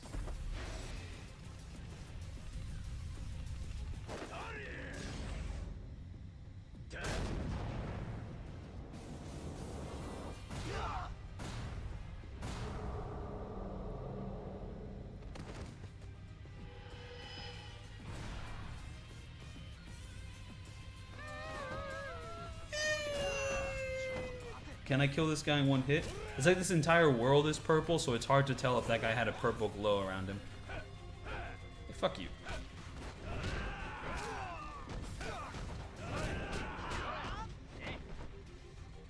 Oh yeah, tiger puppetry. Why am I not using it? I should use it on this guy. Oh, fuck. I don't have enough health to do it on that guy. I don't have enough heat to do it on that guy.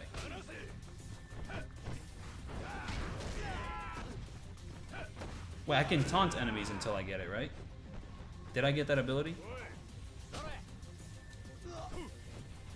Oh fuck, when enemies grab me, like my fucking heat goes down a bajillion. There's not even a good way to set it up now. It's impossible, so...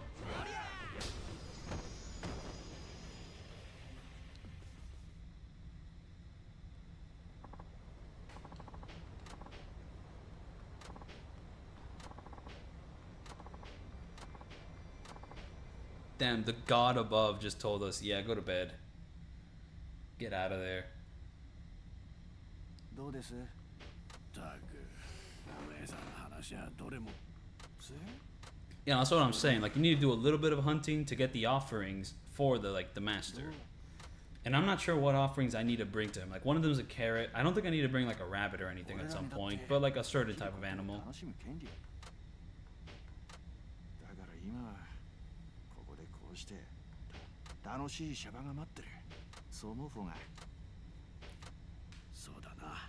無気性でもない限り俺だ。だから俺たちも。そうだね。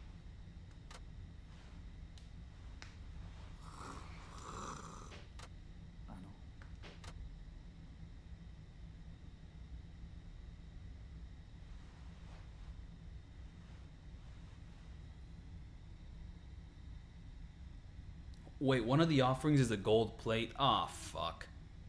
I can't believe you done this. How the fuck do you get a gold plate as Saejima? Don't you have to like go to the city and then come back to do that? Oh, brother. Baba. Baba, where are you? I think we're gonna get like the twist where it's like Baba hurts somebody and things are gonna get complicated from there. Or we're gonna beat the shit out of the people who are harassing Baba. Where is Baba?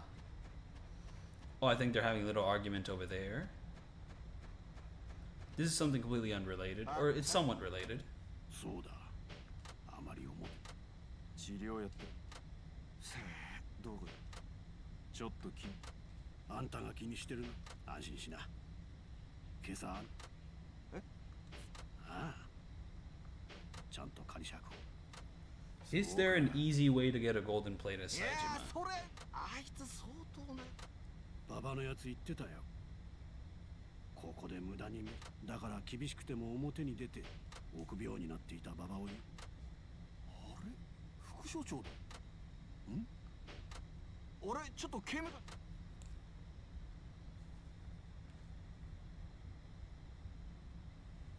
どうだった？それはなんだと？ほんなら奴はどう？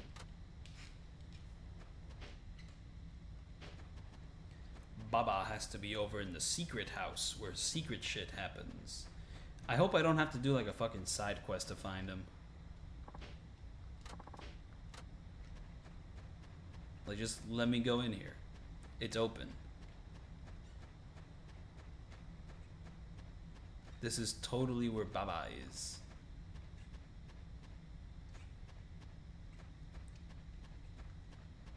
I'm probably gonna have to talk to a bunch of people just to like get the info on Baba.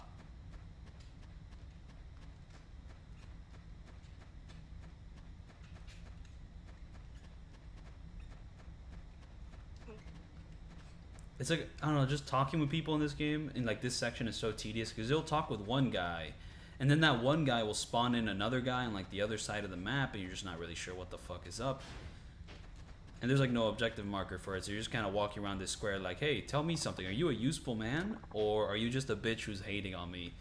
And guess what? He's just a bitch who's hating on me. So it's like, what the fuck? What am I supposed to do? And then there's like this second yard, which you can go to. Is there people to talk to? Maybe after you talk to another person. So just like a little fucking, you go on a little like adventure, point and click adventure here. Just like, you know, pointing yourself in a direction and then clicking on people to get information. I mean, hey, point and click games have some pretty fucking annoying stuff, some of them. Not like I have the most experience with point and click games, but I'm familiar with some of its archaic patterns. Yeah, you tell me about Baba.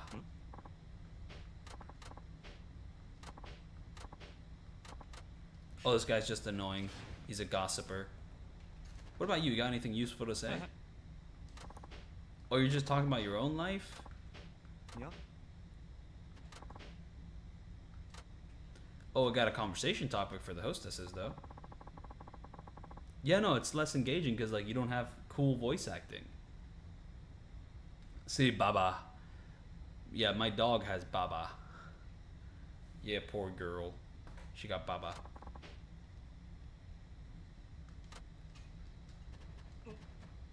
Come on, where the fuck is the guy who's useful? There's a certain chapter, I think it's either in this one or the next one, where like there's this old fucker who's not my friend who tells me important things. Is it you? I think it's you, yep.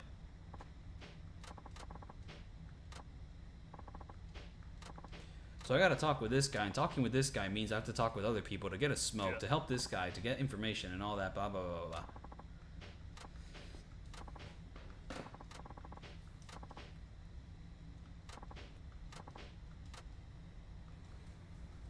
But you know something. So just tell me already, asshole. Like, who else do I talk with?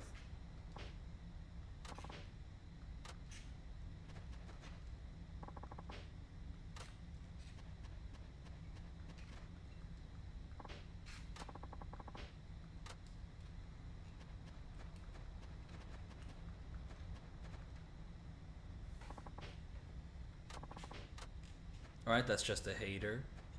So like, what the fuck? I talk with the old guy, and then once I talk with the old guy, what do I do? I think this guy's just a New Year's Eve guy. Is there someone in the second yard that wants to talk? It's like, fuck, I have to like do the loop-de-loop every single time.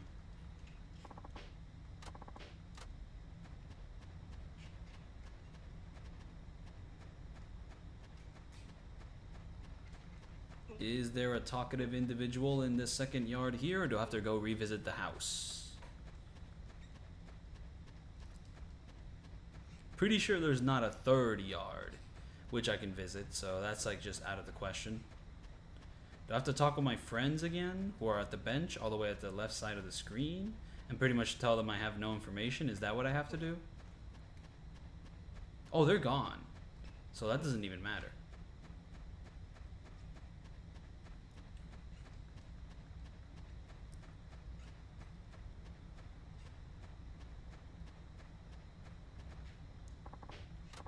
I already talked with you, and you're cold. Wait, I already talked with you as well. What about you? I don't think I've talked with you yet. Oh no, yes I have actually. This game, do I have to talk with this group here? Do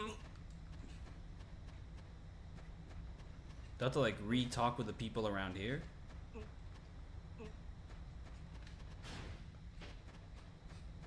Do I have to save the game? Oh, I have to talk with this fucker who looks exactly the same as the fucker who was there before. You see what I mean? So yeah, this section sucks. It's like the worst section in the game. Saejima-san. 冴島。ああ。あいつら。 It's just weird giving Saejima like the most methodical sections of the entire game. I'm not sure if methodical is the right word, but it's like for a character which has such a fucking unga bunga fucking combat style that's like, I am heavy, I fucking charge my attack, I hit him with a big punch. I have to do all this fucking talking and conversation and sneaking around. At least in Yakuza 4 it was decently brief, and I actually liked it in Yakuza 4. But here it just gets, it's just a little, it's just too much. It's too much.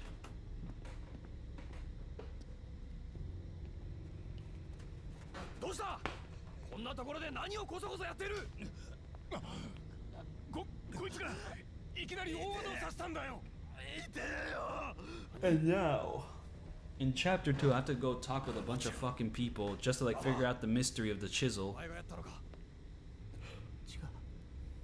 俺じゃないんだ。何？じゃあその手に持っているものは何だ？こいついきなりそれで俺の足を。違う。これは俺のじゃ。おい、怪我人を早く医務室に連れて行け。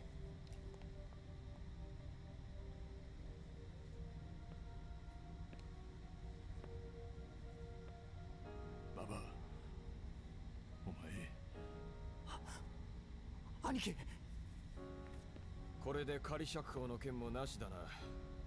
あと数日だったというのにバカなことをしたもんだ。何やって。俺じゃない。俺じゃないんだ。兄貴、信じてくれ。ほら、さっさとこっちに来い。馬場ちゃん。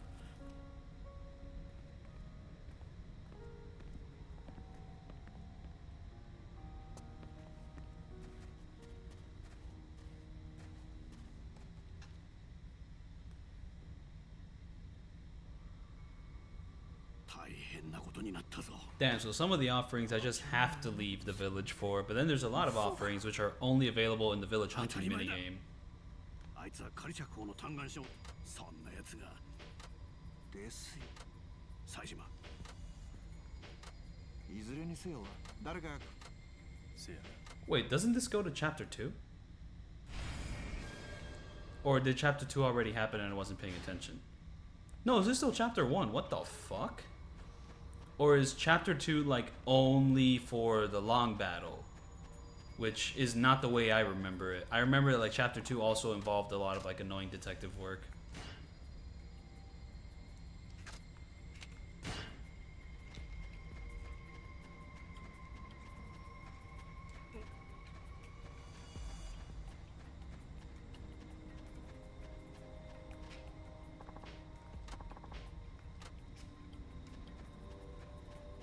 Yeah, and the prison break in Yakuza 5 also isn't as cool as the prison break in Yakuza 4, though to be fair, the prison break is still decently cool in Yakuza 5, it's just that it's less of a level and more of just a massive encounter than a boss fight than a snowmobile, like, escape.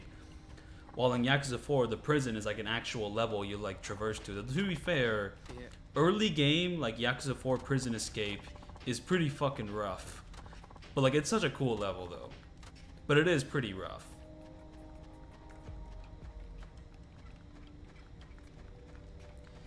And also, I just want to do like all the training with the trainer because it's part of the 100%. So. Yeah.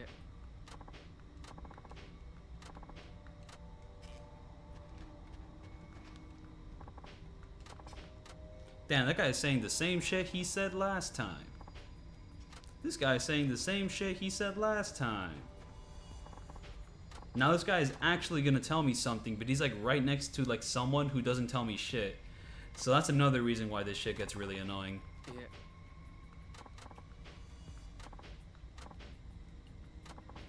They did not look consensual, I agree.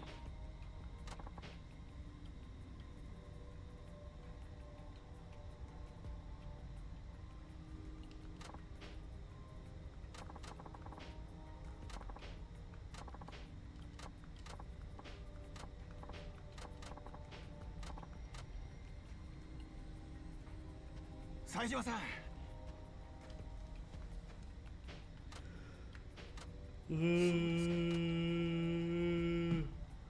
結局。けど。それ。ん？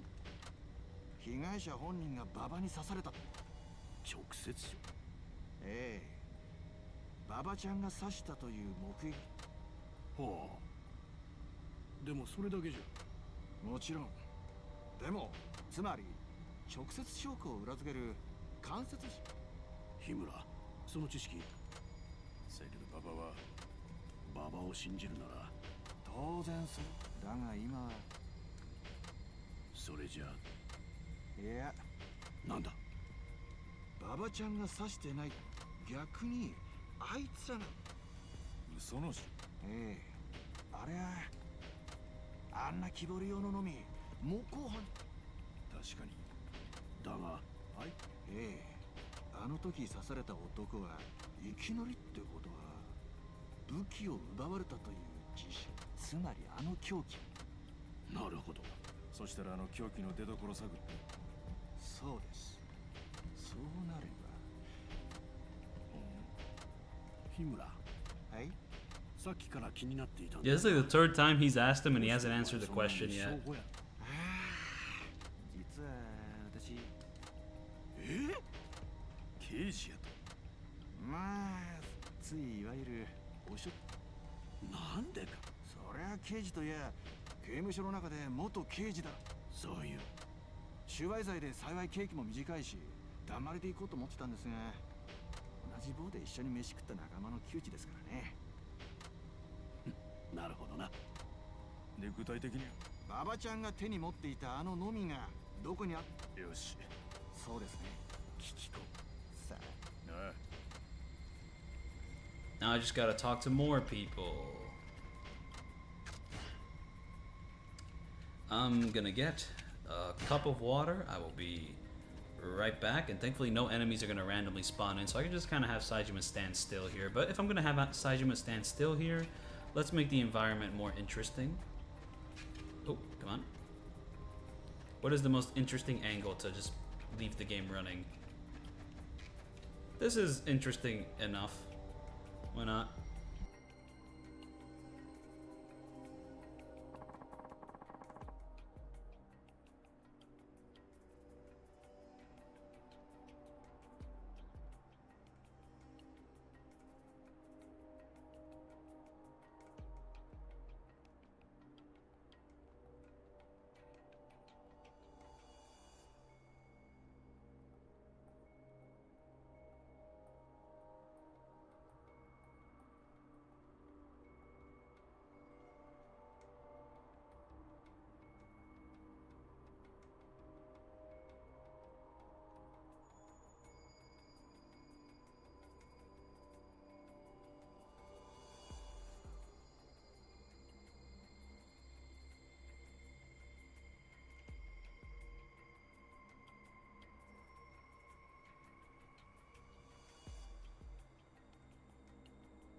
I have come back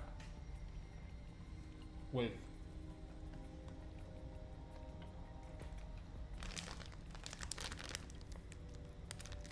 a pack of Trolley Sour Bright Crawlers. I've never called them that, but they're just kind of like the go-to sour gummy worms.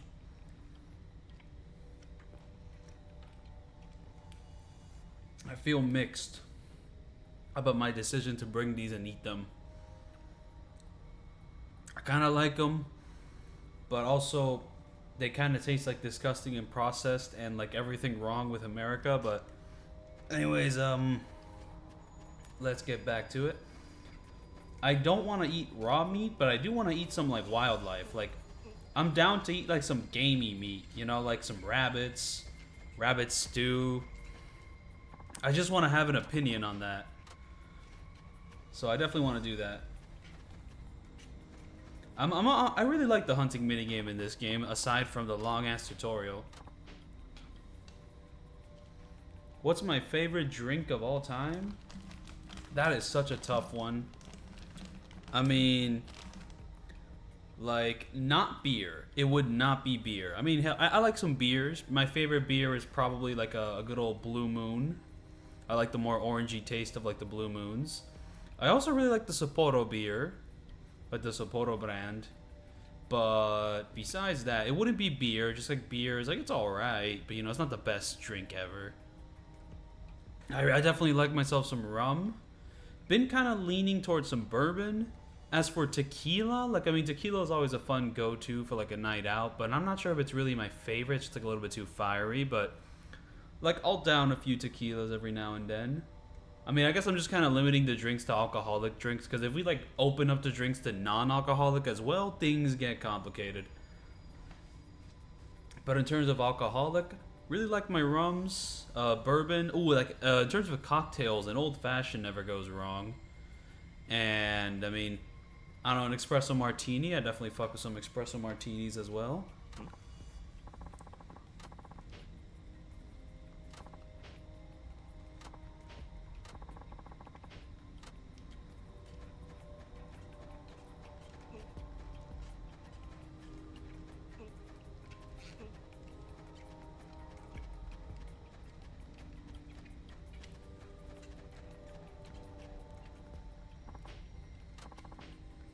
This guy's just telling me the same shit again.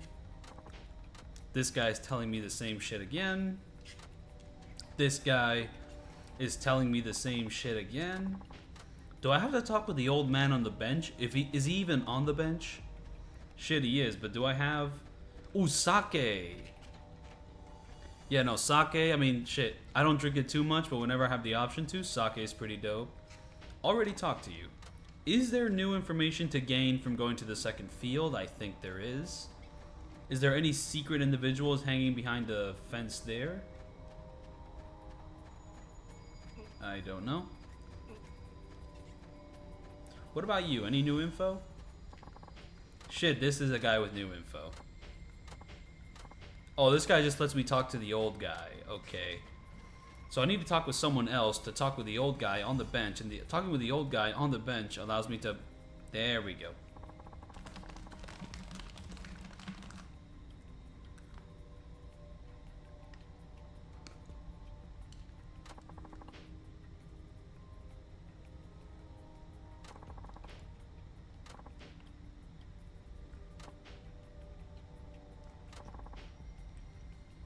Yeah.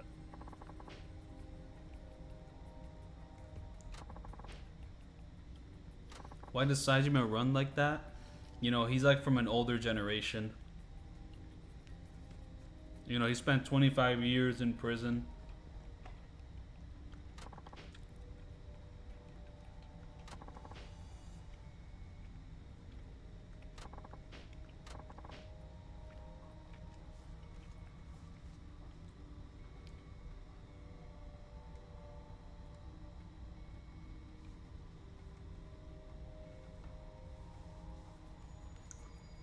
Like the judgment permanent damage feature, the mortal wounds. I kind of like it. At the very least, if you like fully upgraded your health, getting like permanent damage pretty much meant that if you had a long health bar, you could make it a short health bar just by permanently damaging your health bar. So, like, I like it just because of that. Oh, so this guy just told us that I have to do a bunch of bullshit, but I'm not gonna lie, I actually don't know the order of the bullshit I have to do. All I have to do is like go up to a guy, do a QTE event, and then once I do the QTE event, oh wait, do I have to like fucking walk for this entire thing, or can I just run to him? I'm pretty sure I can just run to him. Nope, no I can't.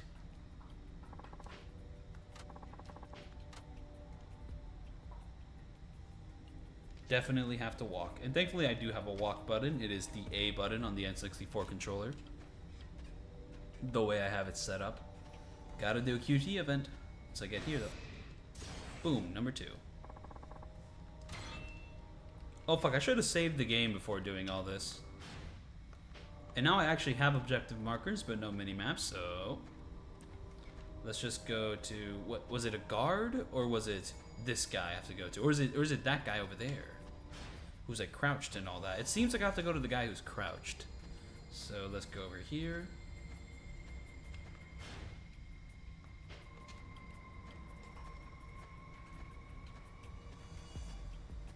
Or is it just the policeman?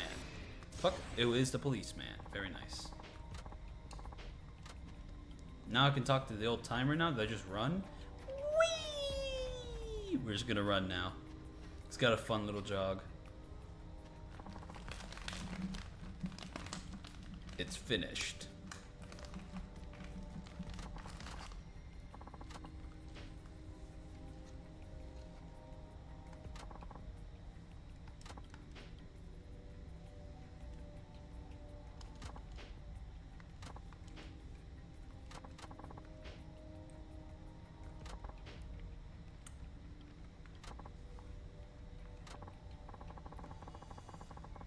Yeah, no, this shit is so miserable, it makes you want to drink.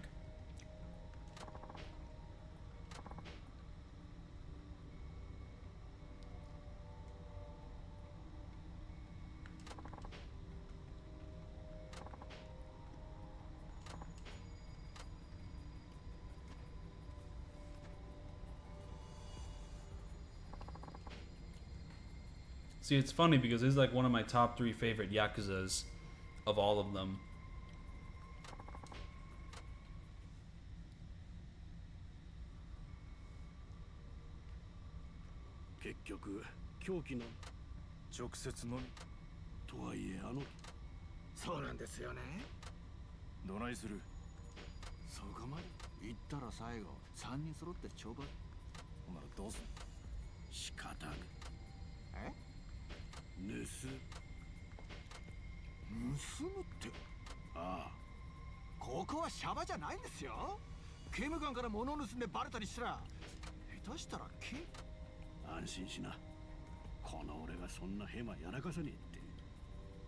Oh, what's my least favorite Yakuza game including spin-offs? It would probably have to be like the gacha game, just because like its format just like seems like the most annoying out of... There's nothing optional in chapters 1 and 2 except for the sub-story. So there's that. Like the sub-story you can do in Kamurocho.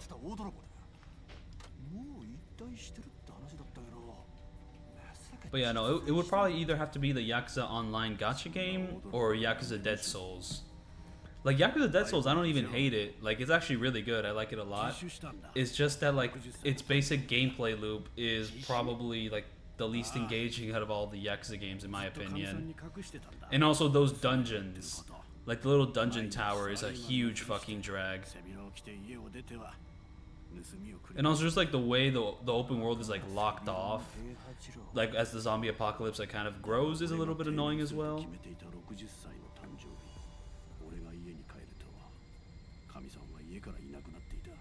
Also, the gacha game is just like the sort of thing I don't want to play in Japanese only, which means, like I've played basically every single other Japan only Yakuza game except for the gacha game, just because like it's so much effort for like a gameplay system I'm not even going to enjoy unless I can read it. And like, yeah, there's people who like play Japanese only gacha games just to like get free updates or like a free skin or something, but just nah.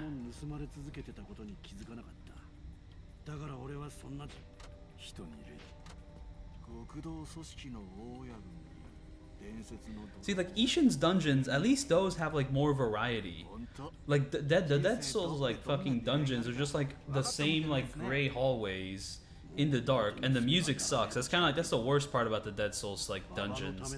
It has like the worst music of all time. At least Ishin's dungeon music is like alright from what I remember. It's funny how like Yakuza 7's like sewer dungeons also have like a pretty mid theme for like the stuff you're dealing with. It's like a slightly better version of the Dead Souls like theme.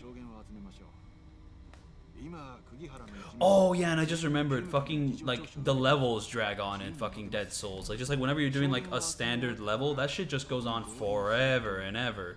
And then Ryuji's like big fucking level with the forklift, I hated that shit. I fucking hated the forklift section. It was fucking bullshit. So yeah, no, I was disgusted with that. And also when you're playing on the hardest difficulty, like the gun feedback just is a little bit off, just because like the zombies just have like super armor all the fucking time, because it's like the hardest difficulty. So that was also very annoying. Not a fan of that.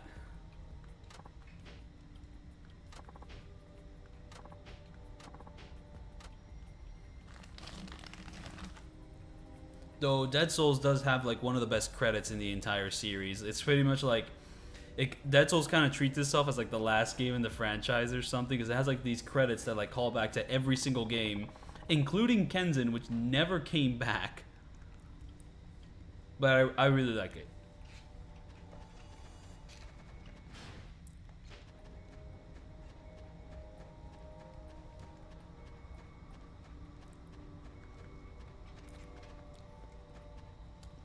I definitely would prefer a Kenzin remaster over a Dead Souls remaster.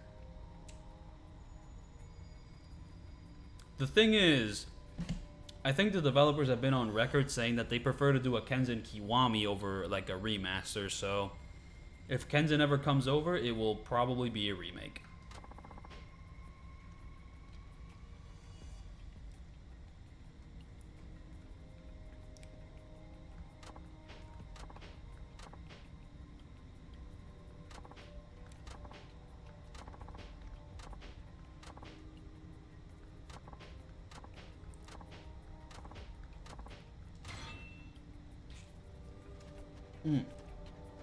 Let's save the game.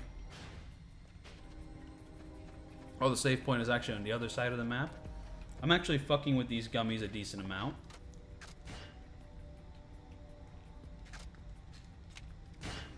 But yeah, now once I'm done with my road to 100% for Yakuza 5, I'll probably make a video pretty much summarizing the whole journey.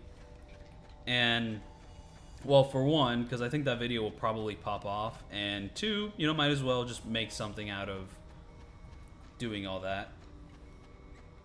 Alright, now let's do a little chase mission, except we're running away. And I saved, just in case I failed, but I actually wonder what happens if I fail. Not sure. It's really funny how, like, Saejima makes a guard chase him, and then, like, when the guard finally catches you, nothing happens. It's just very absurd.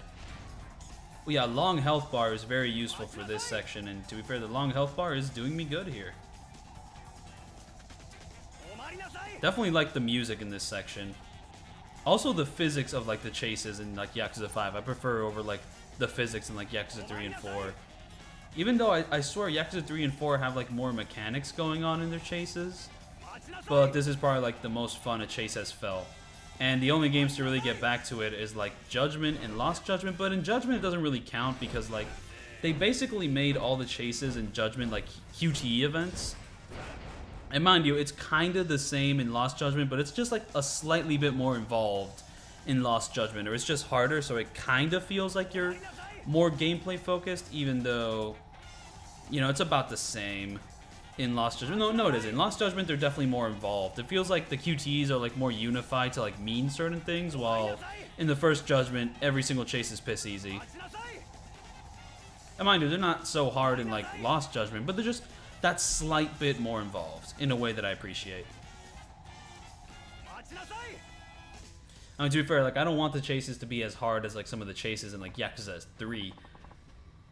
Oh yeah, no, Lost Judgment has some really great chase music. like for like normal chases and for side quest chases, like just fantastic chase music. That's like probably one of the reasons why I fuck with the chases more in Lost Judgment. Like the music is fantastic.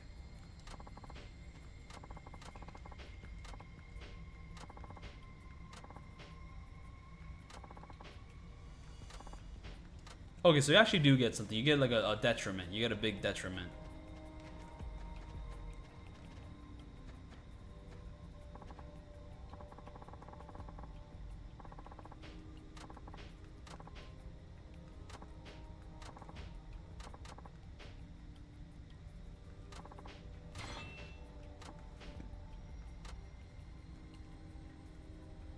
Saejima.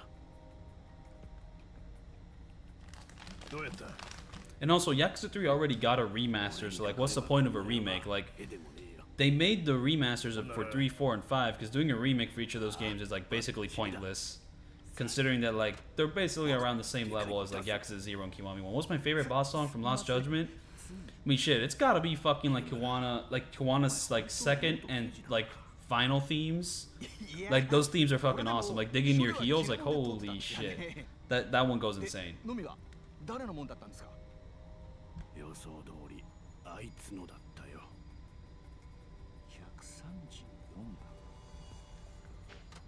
だ。あ、待ってくれ。どうしたサイジマ。そんな怖え面してどうした。なんでば。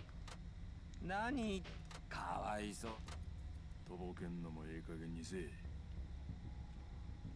おいおい勘弁して。まさかあんたも馬場と同じで。馬場が大和田を刺した木工の作業所からお前の道具だ。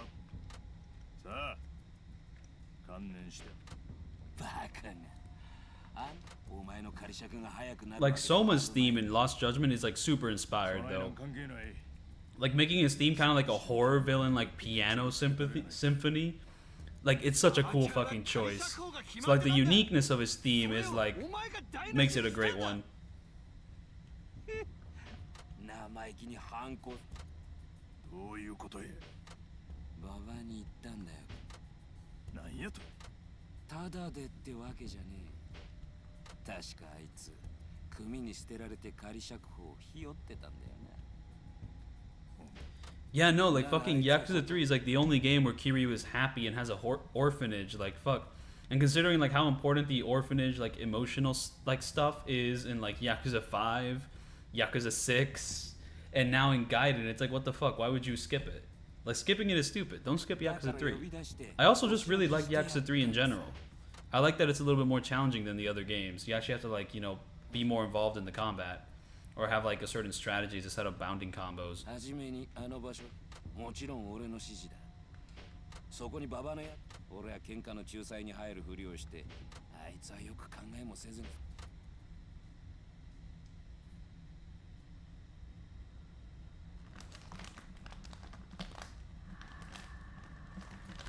Little small dudes there from that angle. クズの中でも最低のクズや。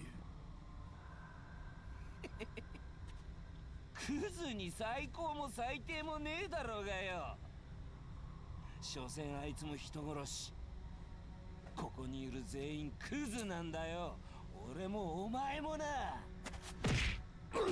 That was a really goofy punching sound effect. 冴島、お前。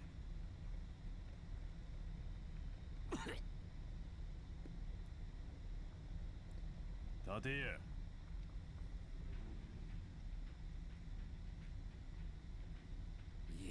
手出したな。はよ立て言うとんのや。望み通りいくらでも相手したる。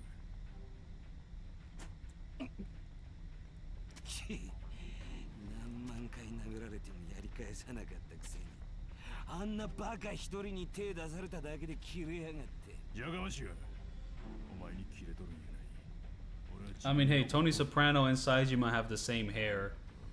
Maybe, kind of. I don't know. Yeah, no, but there's that one heat action which like works really well for Kanda, but you only unlock it after the Kanda fight. So it's like, what the fuck? 目の前におる殴りたいやつも殴られへん。それで何が極道じゃ。 Worst story in the franchise apart from 4. Just kind of removing the easy one out the way. 兄弟や思える男。見捨てていけるほど俺は人間できてへん。 So like, きっちり弟の痛み、体で味わうてもらうで。 so like Yakuza 1, certain sections could feel a little bit rushed and underdeveloped, but I still like the Yakuza 1 story. Yakuza 2, I'm a big fan of the story, despite how ridiculous the twists get by the end. Yakuza 3, I'm not the most hot on that story, but I really like the orphanage stuff. And like, besides like a few twists here and there, it's like engaging enough aside from that one info dump which happens in chapter 10. Holy shit. I'm a huge fan of the Kenzin storyline. I'm a huge fan of Kenzin. I love Kiryu's character in that game. The ending for that game, you know, it's like emotional. Really love it. Oh, I finally have the triple hits. I love that. Wait, fuck, I'm trying to do a heat action here. Come on. And then Yakuza 4, we're just going to ignore that right now. Dead Souls has a decently engaging storyline, though it does kind of end up being a little bit typical by the end. I don't know, like...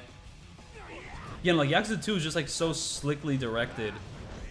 Like, it's so fucking cool.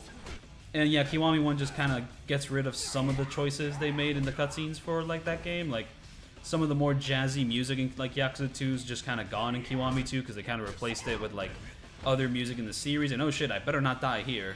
I have some ointment though, so if I'm getting too low on health, I can just use my ointment. Oh shit, this guy's like super armor now? I'll have to throw him. That's probably what I have to do.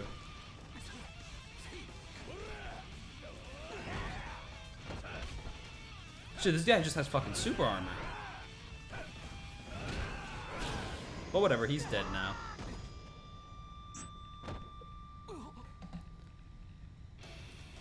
And then from Yakuza 4 we have Dead Souls. So do I think the Dead Souls storyline is worse than the Yakuza 1, Yakuza 2, Yakuza 3, and Yakuza 4 storyline? Maybe? I don't know. I kind of like it, but certain sections kind of wrap up in a bit of a iffy manner. I don't know. It's more of like a side game, but I do really like Dead Souls though. It has some fun stuff.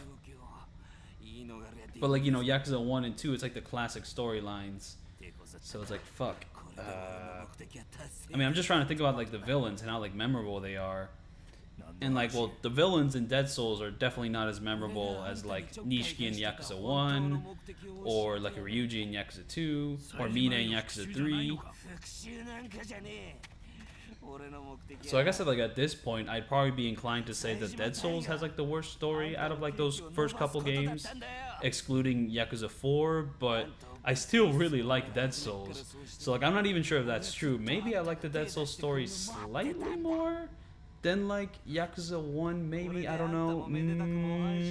Is that, I think I like the Yakuza 1 storyline better than 3, but then 3 has the orphanage stuff. Yeah, it's tough deciding between those games. But then there was 5. Maybe 5, just because like some of the stuff in it just doesn't come together. There's a lot of plot threads that kind of just get left hanging. So while there's like individual stuff in Yakuza 5 that I think is some of my favorite stuff in the franchise, the way it all comes together by the end, it does have a fantastic conclusion in terms of gameplay and all that, but some stuff just isn't that satisfying. Like there's that chick in like Kiryu's section that just doesn't end up meaning much in the long run. And then Baba. Judgment has worse story? What? But wait, Judgment has one of the best stories in the franchise. What do you mean? Like the thing with Yakuza 4 is I think all the individual stories are awesome, but then like Kiryu gets involved in Yakuza 4 and things get a lot weaker at that point. And then like some of the plot twists near the end, besides Rubber Bullets, are like a little ham-fisted, and then like the finale is just very silly.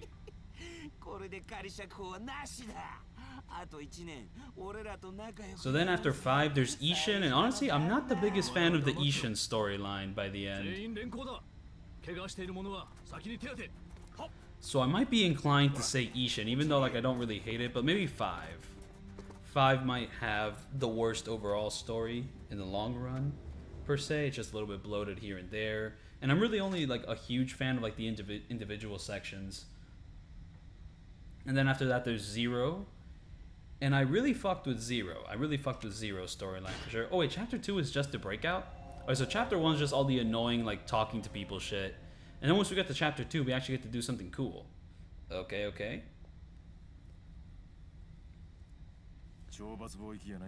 And then from Zero, there is Yakuza 6, which, you know, it just kind of has the disappointment of not really being a good conclusion game for Kiryu and just being like kind of a standalone thing. But it does have a lot of characters I really like. But, you know, it's a little disappointing as a conclusion to the Kiryu saga, which it just ended up not being. They just kind of like retconned it, like, nah, we're going to continue with Kiryu.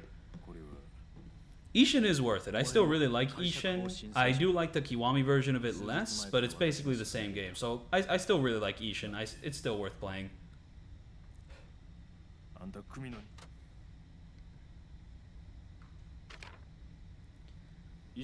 You know, worst story in the franchise is either gonna go to like 5 or 4.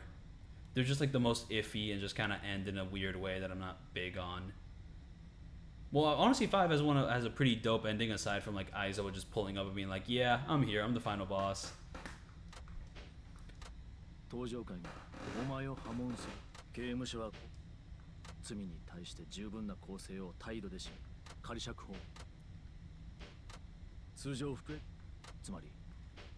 And what game came after 6? It was like Judgment, right? Wait, Fist of the North Star Lost Paradise. Does that count? Does that game count?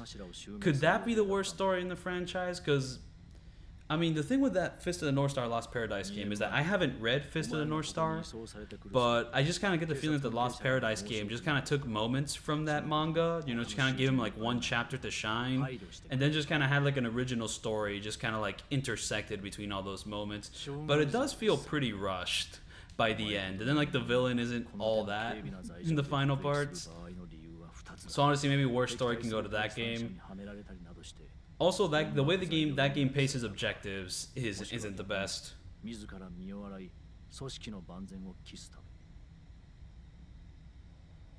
Yeah, no, that's what I'm saying. So the story just ain't all that in Fist of the North Star Lost Paradise. Though I'm still a really big fan of that Fist of the North Star Lost Paradise game. Some people really fucking hate it, but like I like the game, but the story ain't all that. And then after that there was Judgment. Judgment has a fantastic story. And then after Judgment there was 7. And I think 7 has a lot of really high and low sections, but for the most part, like 7 has such a strong like central cast of characters. And by the end, like you know, like just that great finale, just like the final scene where Ichiban's like bawling his eyes out, really love that. And Lost Judgment, I think the intro kind of sucks in that game. It's like a little too fucking cheesy for me, but the story really picks up. And like by the end, it's like really fascinating, and like the villain has like a great parallel to Yagami. Not really like a perfect story. There's like certain things that like upset me about it, but Lost Judgment, really solid writing. You know, just a lot of like intricate character dynamics going along. I definitely prefer Judgment's story, but Lost Judgment is a solid continuation. I mean, I'm not sure if continuation is the right word because Lost Judgment is pretty standalone. Like, you know, Judgment was also a really standalone story. Basically, like, wrapped itself up really nicely. So Lost Judgment just kind of abandons pretty much most of the threads from the first game and just kind of does its own thing. Which, to be fair, most Yakuza games just do that. And now the most recent game, Gaiden, for its short segment, has some really fantastic sections. It just has, like, probably the most emotional ending in the franchise. So yeah, the story overall in Gaiden's, like, pretty neat. And I also like the darker tone in Gaiden as well. Really appreciate that. So shit, maybe give the... I mean, shit, you said not to say Yakuza 4, but I'm gonna say Yakuza 4. Yakuza 4, give it the worst story. So yeah, just give it a 4 or 5.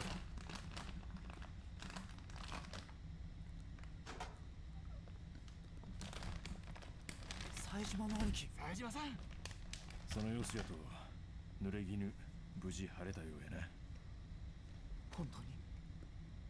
本当にありがとうございました。俺本当になんて言ったらいいか。Like, that's the thing though, like the Yakuza 1 story is a little bit rough. Like, there's just certain sections that like aren't fully like cleared up on. Especially some of the info dumps near the end of the game. There's like the info dump with Kazuma, And then there's just like the little side quest stuff with like Lao Kao Long, so 懲罰貿易じゃなかった。 I'm kind of tempted to say maybe Yakuza 1 has one of the worst stories, but it's also like the first game in the series to like pull up. So like I still really like it. It's also got like a nice story where like a lot of the characters end up dying. そんなに寛大になったんですか。波紋のせい。波紋？それってまさかあんた組を追われたってことじゃ。そのまさかや。兄貴、波紋って。 And also like the connection with like Kiryu and Haruka is like really nice in Yakuza 1. Like Haruka is like a really great like character, you know, like a kid character that's like not too dumb but not too smart. It's a great balancing act. 嫌な予感がするんや。 So like Yakuza 1 definitely deserves props for like starting that relationship. はい。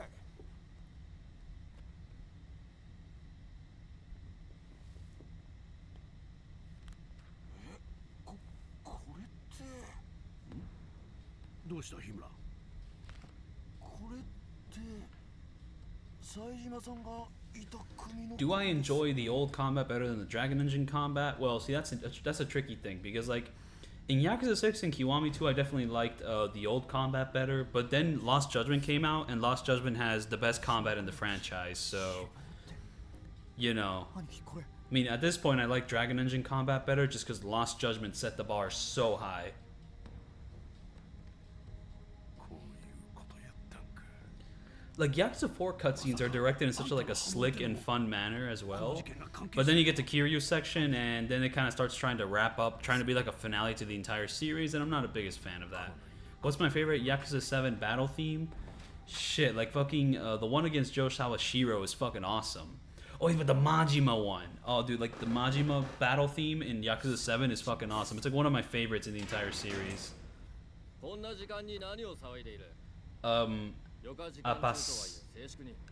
know how to say that, like Appassionato? Because like that theme is cool, but then like Gaiden made like a remix of it that's even cooler. So like I can only look back at that original theme in retrospect like, yeah, that's pretty good, but damn, the one in Gaiden's like so much better. わかりました。冴島。兄貴。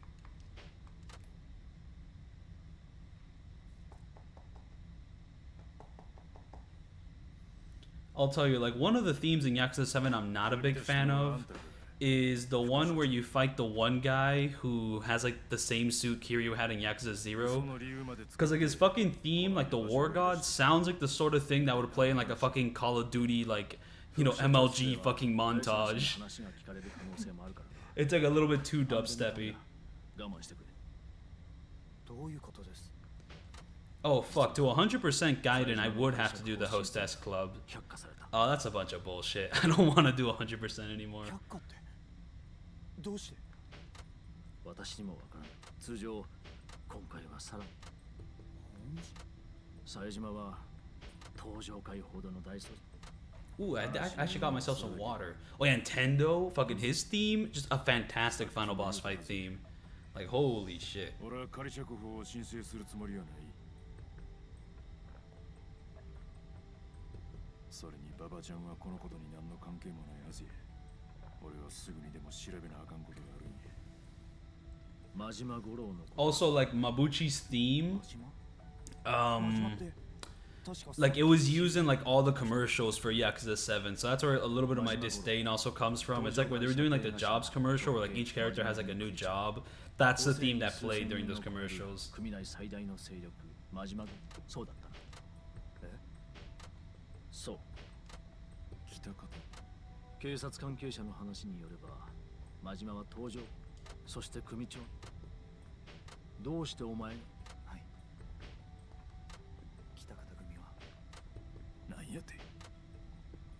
場所を移した方が良さそうだ。一緒にいる。 Also have to return to like a Dragon Gaiden because I only found this out after I stopped playing the game. But one of the final Coliseum matches is basically like you playing, like fighting against the final boss fights of the entire series. That sounds fucking awesome. Like I want to no damage that. I wanted to include that in the video, but I just didn't know that was a thing, so I just like avoided it. 話はそれからや。はい。So it's like, what the fuck? Like, that is like the coolest thing ever. Like getting to fight the final boss fight of 1, 2, 3, 4, 5, 6. Mind you, like they're all robots, but they have like the same moveset and like the same music. So it's like, what the fuck? That's just they just slipped that under my nose.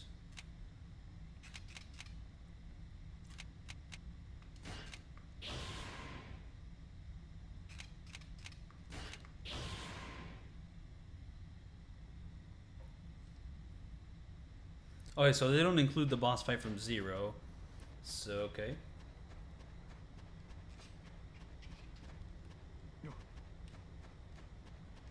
Wait, so what do I do now? Oh, there's an objective marker. So I have to go to like the second field.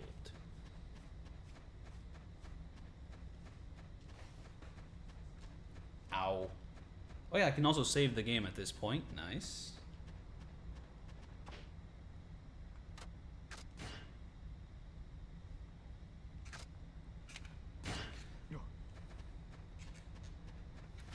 You know, I think you have to do all the boss fights. You have to do like all the Coliseum stuff to reach Amon in Gaiden. I was told about that. I never reached Amon in Gaiden, so that's why I'm not here.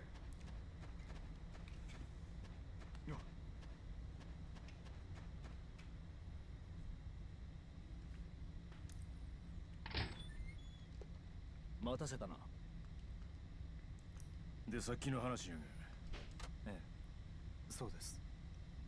でも高坂さん、そんなことは安全ってどうも引っかかるんだ。今回の一件、あらかじめ全てが仕組まれていたことのように感じる。どういうことや。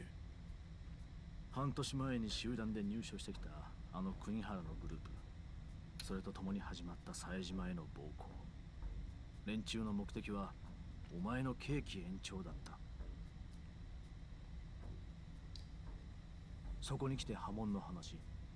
仮釈放の手続きを私が進めた途端、国原たちは手口を変え、馬場を罠にはめることで冴島の仮釈放が取り消されるよう仕組んできた。なぜそこまでしてお前の刑期を延長する必要がある？冴島の兄貴に復讐させないためですか？その可能性はある。もしかしたら国原たちは事前に真島が殺されるということを知らされていて、冴島がここから出て北方組に復讐できないよう足止め役として送り込まれた人間なのかもしれない。確かに北方組は大きな組です。でも囚人を送り込めたとしても法務省に圧力をかけるような力があるとはとても。ああ、そうだ。もし法務省に手を回すことができるとすれば、そんな組織は2つしか存在しない。一つは関西の近江連合、それにもう一つは。そうか。つまり釘原たちは登場界の息がかかった連中ちゅうことか。え？ああ。Just kind of droning out the conversation. としたら、話の規模からしてそう考えるのが妥当だろうな。ちょっと何言ってるんですか？なんで登場界が身内の人間にそんなことをする必要があるんですか？裏切り者がおるっちゅうことや。登場界の内部にな。裏切り？冴島は2年前この刑務所に入るとき、刑期を終えたら登場界の若頭に就任する予定になっていたんだ。兄貴が若頭？とにかく登場界はどうにかして冴島の力を封じ込める必要があったんだろう。Lost Judgment would be a fun game to do like 100% run for. Because like the side content in that game is so fun and like packed with so much stuff, and also just Lost Judgment is like probably my favorite Yakuza game in the whole franchise, so just love that game a lot. 今度は仮釈放の申請を却下した。この網走に冴島大河という力を封じ込めるためにな。おそらくそういうことだろ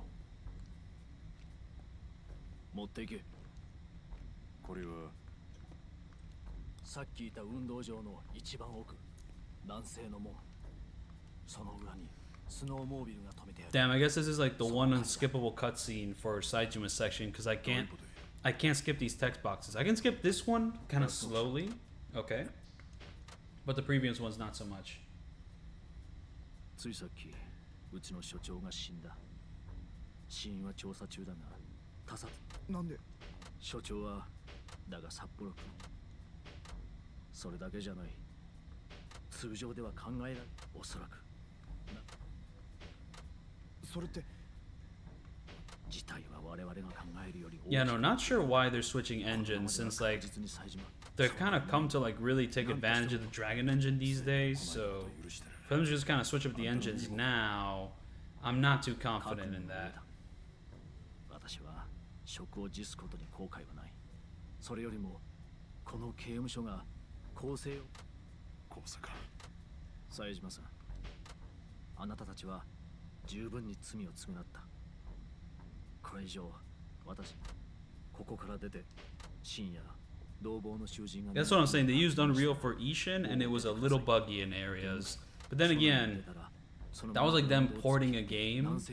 So like if they made like a brand new game in the engine, maybe things would work better. But then again, given how much they reuse animations for enemies and all that, there's probably going to be some jank in that.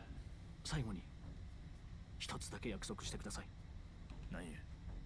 もし犯人を見つ必ずその男を。そこから先は約束する。お願いします。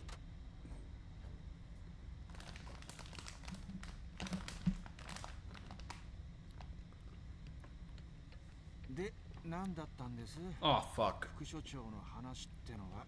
別に大した話じゃなかったですよ。 We're not done with the fucking dream sequences. We have to do another one. って話で。ね、兄貴。ああ。そっか。二人揃って仮釈放か。寂しくなるな。で、冴島さん、ここ出たらどこ行くんです？月見野に行って例の兄弟分を殺した男を探すとか。ま、そうなるよな。それじゃあ冴島さんとはまた近々会えるかもしれませんね。なんで？だってほら、それって復讐しに行くってことでしょ。殺人罪でまたここに戻ってきちゃったりして。おい日村、縁起でもねえこと言うもんじゃねえぞ。そうですよ。冴島の兄貴がそんなことするわけないじゃないですか。でも殺された人、冴島さんの親友なんでしょ。冴島さんの性格からして黙っておけるわけないんじゃないかと思って。Bro's just putting salt on the wound. 別にええよ。そう思うんが普通やろからな。せやけど俺は復讐はせえへん。俺自身は兄弟を殺した北方っちゅう男に直接恨みがあるわけやないんやからな。じゃあ何のためにそいつ探すんです？俺は知りたいだけなんや。兄弟を殺した男がどんなやつなんか直接会うて話が聞きたい。話してどうするんです？警察に突き出す。 Oh yeah, I forgot. Saejima is all like, oh, I just gotta see the dude who killed Majima because like if he killed Majima, then Majima was just weak and he deserved it. He has like this 俺は聞 mindset. きたいんや。この世で一番強いと思っとったあの兄弟がなんて言うて死んでいったんかもな。それが北方の口から聞ければそれでええ。それで兄弟を殺した相手の恨みは消えるんすか？もしほんまに兄弟が殺されたんやったら、それは弱なった兄弟のせいや。殺したやつのせいやない。人に命取られるようなやわなやつになってしもたんか、それか犯人がもっと強いやつやったんか、どっちかや。なんか深いんだか浅いんだがよくわかんねえ考え方ですね。まだ俺は兄弟が死んだとは信じられへん。せやからそれを確かめたい。それだけ。俺の勝ちや。ああ、来たね。最後に2で革命って。札幌のローカルルールじゃそれなしなんすよ。ずるいね。それじゃあ冴島さんと馬場ちゃんとこうしていられんのも残りわずかっちゅうことで、例のあれやってきますか。ん？例のってあの妄想ゲームか？でもあれゲームっていうか日村さんの武勇伝だからな。どうです冴島さん、いいでしょ今夜くらい。そうやな。またおもろい妄想させてもらうかな。それじゃ行きますよ。まずは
Back credit card. The tall tale today. Will this tale involve a woman he knew in the past? I doubt it. Oh fuck, I got my hair back. So technically, chapter 1 is not the last time we see Saejima with this hairdo. It comes back when he's just imagining when life was better. That he had this fucking scary ass hairdo. So, you know, I definitely want to finish up chapter 2, and then after I'm done with that, I think I'll pretty much end the stream. And the next stream will just be a bit of hunting. Pretty much doing stuff with the master. And, well, I definitely want to take all the photos I can take in chapter 4. And also, like, while taking photos in chapter 4, I'm also going to want to do all the training. And also do the little treasure hunting that's specific to... like Saejima, like the little treasure hunts, and then just kind of go from there. But I'll be ignoring most of the side quests. I just need the materials for the trainer.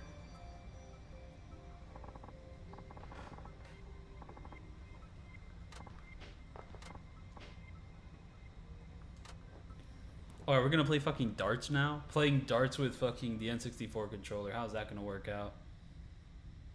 Oh wait, I would not just darts, but pool. Oh, I can choose. Guess I'll play some darts. Oh, well, you actually need 2 sticks for this, so I think I'm just gonna use my Steam Deck for that. Let's play some count up.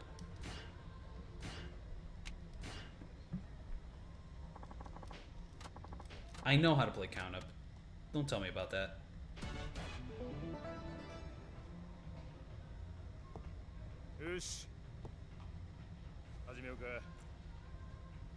Yeah, these textures definitely get fancier in Gaiden. And well, the whole darts minigame is like more complicated in Gaiden anyways. Ooh, bullseye. Nice. Well, here you just kind of point. You go meow. Oh, not a bullseye this time. Like in Gaiden, there's like a more specific timing to everything. Fuck, Kaguya better not be like too cracked at this. Because there's like certain CPUs in Gaiden that are fucking insane and just always get perfect scores. This better not be one of them.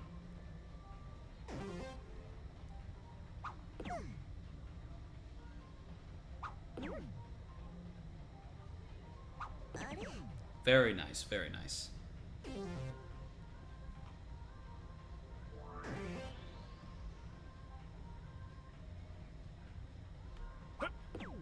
Oh, come on. That was right on target. That's definitely on target. Come on. So you pull it back first, and then you start pointing it around. Boom. Let's just get some of those completion list stuff with the like darts out of the way. Also, even if Kiryu dies in Yakuza 8, what if they do a Kiwami 3? Because it's like, even if they kill off Kiryu, they can always bring him back with remakes of the previous games just to kind of keep him around. I mean, shit, Kenzin still exists. They can use the Kiryu model for that. Okay, and we're back into it. Here we go.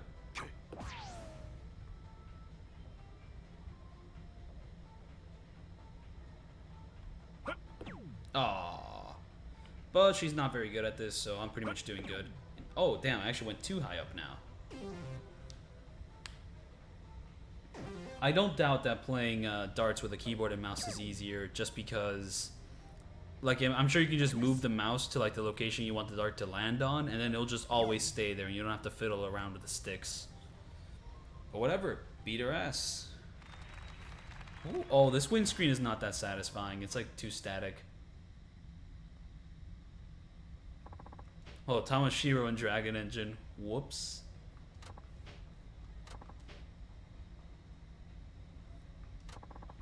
I mean, what if they use like the fucking agent combat style in Yakuza 3 and just like half-ass a reason for it to be there? That would be like insane. Ugh.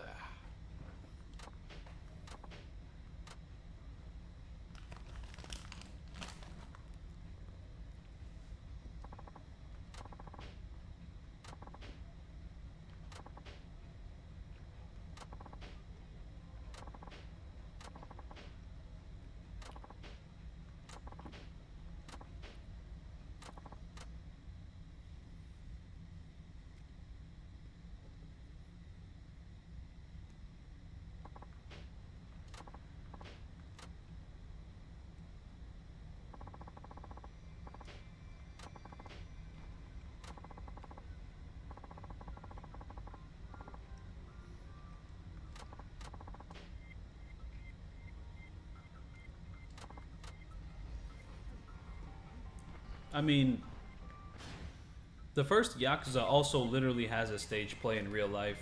They like adapted it for the stage. And Majima is really funny in it.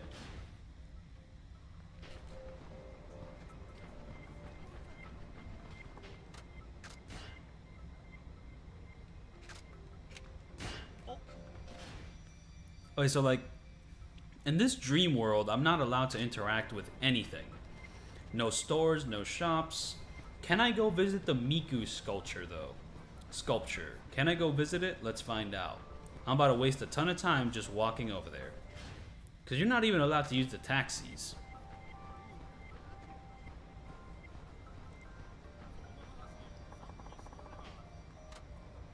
Ooh, quick time event.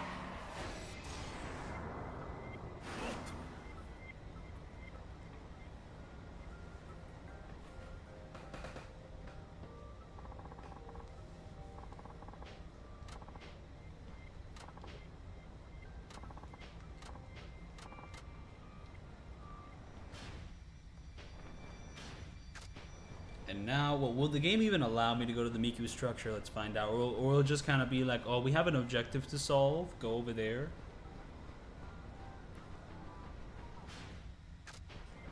Like, I'm also imagining what people say in this world. It's like I'm going into hell. And, oh, nope, there's actually an invisible wall that does not let you go any further.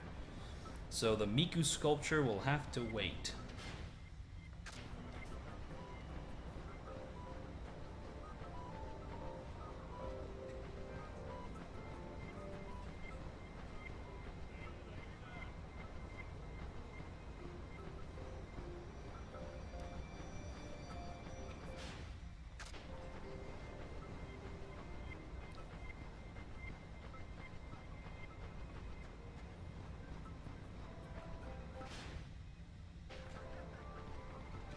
Ooh, I like this little camera switch, alright. Well, I love how cluttered this frame looks when you're going through this hallway. It's like super cluttered. I think it's cool.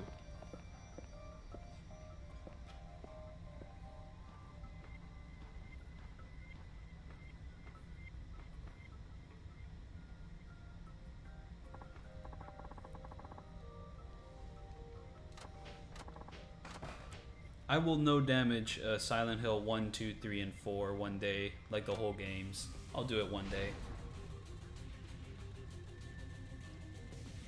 The Mafia.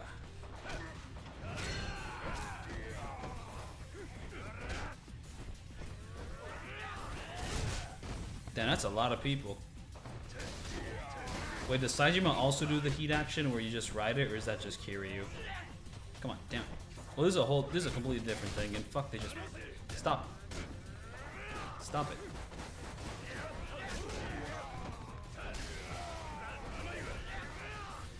There's the motorcycle.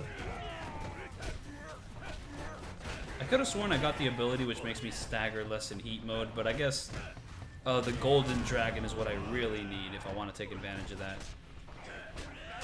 Damn. Stop hurting me. Whatever, I got this now. No damaging the Halo games would be so cool, but I don't even know if that's possible or not. Like, is it possible? Because, like, I would want to do it on the hardest difficulty, but if the hardest difficulty is just, like, flat out impossible, then, like, what's the point? But if it is possible, I really do want to give it a go. Mind you, I've only really played Halo 3 and 4. I've only beaten those Halos. And I did it on the Xbox 360, so...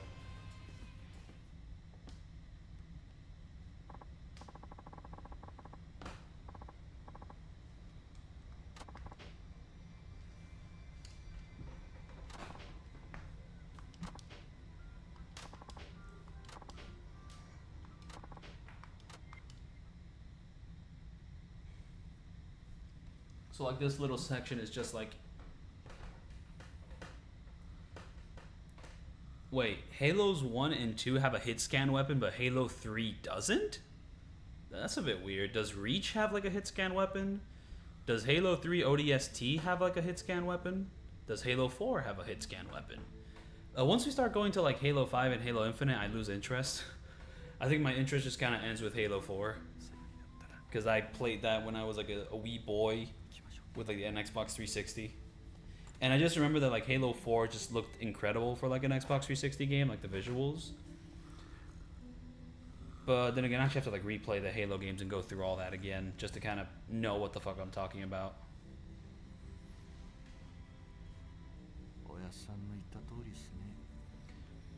I mean, like for no damage, I would want it to be a no-hit run, if it's possible. Basically like a no-hit run of Halo, just never getting hit once by a shot. I mean, mind you, I would like segment it, of course, like level by level or checkpoint by checkpoint, but yeah, just never getting hit once.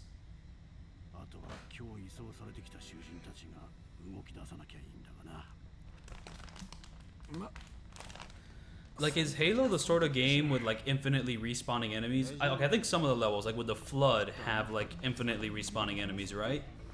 But some other encounters, not so much, but I might be wrong on that. Like, Halo definitely has some expansive encounters, so it can definitely be tough as fuck.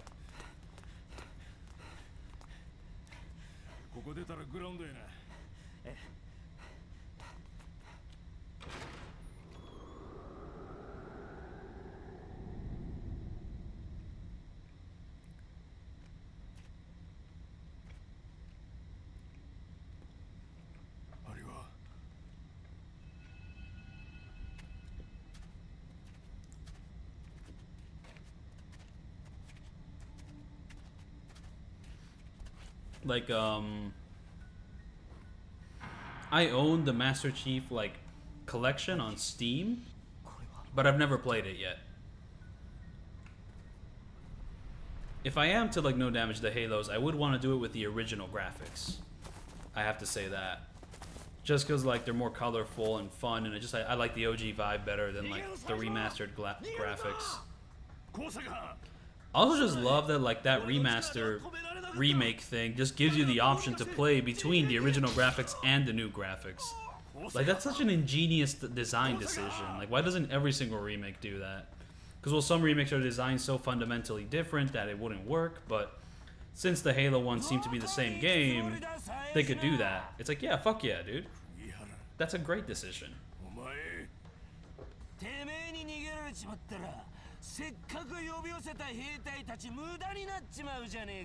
Why is this dude sticking his butt out?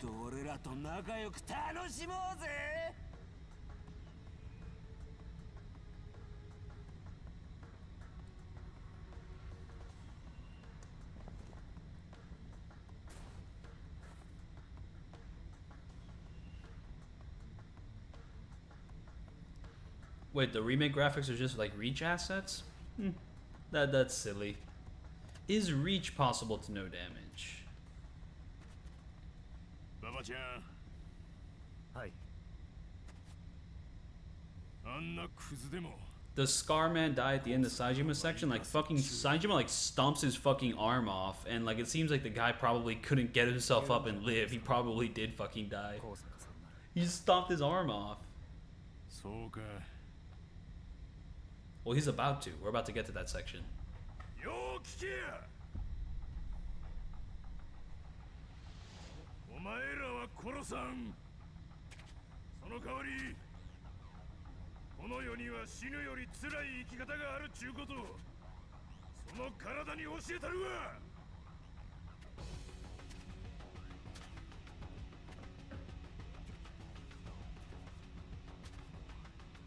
生き残ったこと後悔させたる。お前らが死ぬ瞬間までずっとな。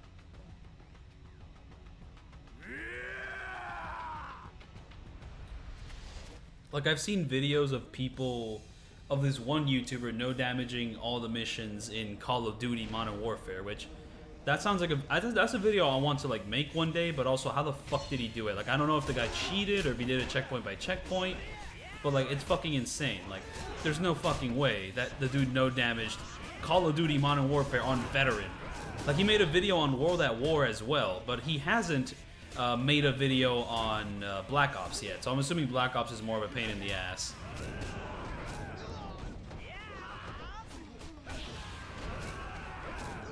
Oh, I can upgrade now. Let's get an upgrade. Because like Black Ops is like the Call of Duty game where, you know, that's like my childhood one, you know, that's like the first one I played. I'd love to make a no damage video on it, but it seems like in the missions it's just kind of impossible. And also, the versions he did was like the remastered version of Call of Duty 4 and Modern Warfare 2. The remastered versions. Though for World at War, oh, YouTuber cheated to do like no damage runs of Left 4 Dead 2. Left 4 Dead 2 also seems like a fun game to no damage. Honestly, Killing Floor. I'd love to do a no damage run of Killing Floor. Just like maybe do something in the vein of my Call of Duty like Black Ops Zombies video of just getting to a really high round. Like in single player mode. Like, you know, the Call of Duty games, like, they're the type of games to have like infinite like respawning enemies, which just means like those sections are going to be a huge pain in the ass. Wait, what fucking upgrade did I even get? I just looked at the upgrade screen and didn't get anything.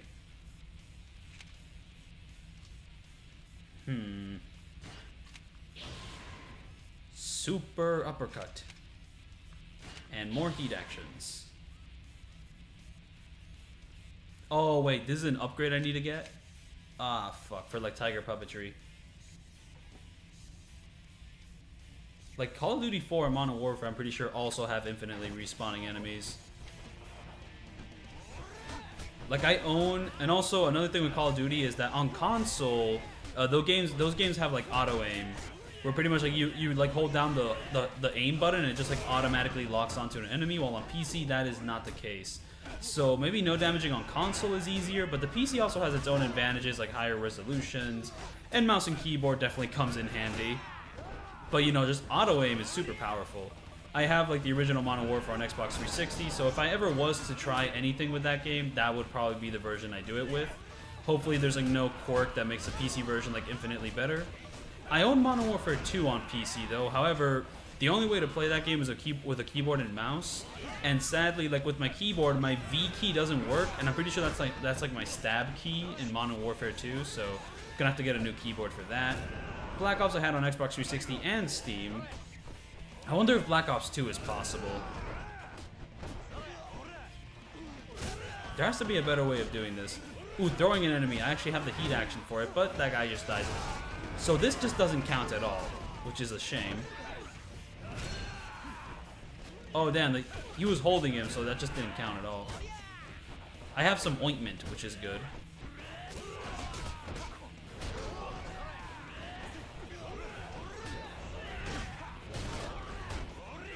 Damn, I couldn't even do the heat action because all these enemies just interrupted me.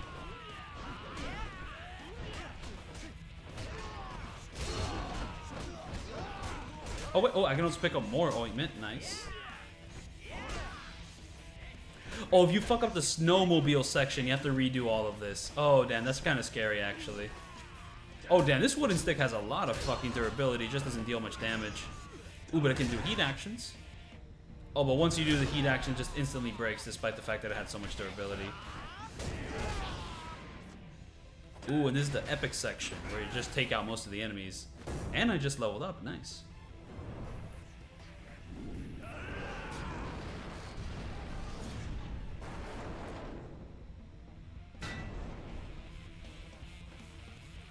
Like, I've never been that good at Call of Duty anyways, so... Damn, does this... Oh, shit. Okay, red health, red health, red health. So, first, let's get an upgrade or something. If I upgrade my health, will all my health come back to me, or will it just, like...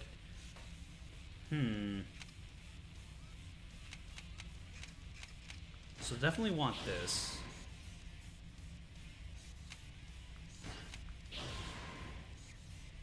No, all my health does not come back to me, but thankfully I have ointment. How much health does my ointment give me? A decent amount, actually. A lot. Very nice. Can I charge up my things? No, I cannot charge up my things. Another wooden stick. Okay, so I do have some super armor when, like, doing my charged heavy attacks. But, like, when I'm when I'm charging them up, I have super armor. But when I release my attack, then I can be interrupted. That's what I'm saying, like, COD is, like, completely hit scan enemies. So I don't know how the fuck, like, you know, he was able to, like, not get hit. You know, it's just, like, very tediously being in cover, popping off a few shots. Like, most of that just has to be luck-based, or the guy is cheating somehow, I don't know. The channel is, like, Pro Solo Gaming. His video helped me a lot with, like, no damaging the Resident Evil 4 remake, which I'm not done with yet. I have to return to that game at least someday.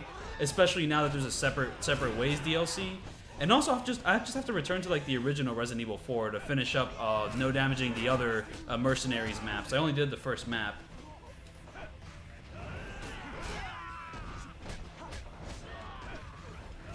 Do I need to do the weapon skill thing? I mean, for 100%, I'm pretty sure I have to, so that's something I'm going to have to do eventually, so yes. Okay, so when enemies hit me, this stick does not go away. So that's good. That's good. Hey, come on. Chill the fuck out.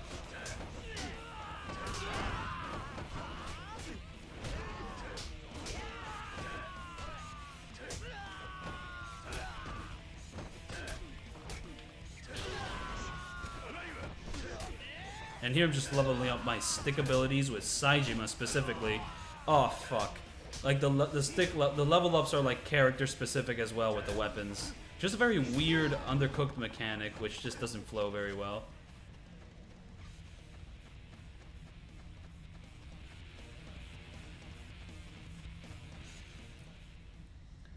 What do I think about combo mads? I mean, shit, like, combo mads are, like, pretty good and, like, you know, without any corruption. But if someone's just cheating to make them, then yeah, it could be a little bit boring. Unless they specify that, like, it is, like, a tool-assisted, like, speed run or tool-assisted run. If they, like, specify that, then, like, tool-assisted stuff is kind of cool in my own way. It's kind of cool in their own way, but if they try to, like, pass it off as their own gameplay and it isn't, then, like, you know, they're just cheating. But, like, I mean, I got nothing wrong with it. There's nothing wrong with, like, tool-assisted runs, as long as, like, people specify that's what they're doing. Because it is kind of neat to see how, like, an AI, like, demolishes a game, like, perfectly, as long as, like, their tool is, like, set up correctly. There's fun in that. Hey, come on, I'm trying to do a heat action here. Oh, shit, that guy just fucking teleported me to his grab. You saw that, right? Like, he's a fucking psychic. He has psychic abilities.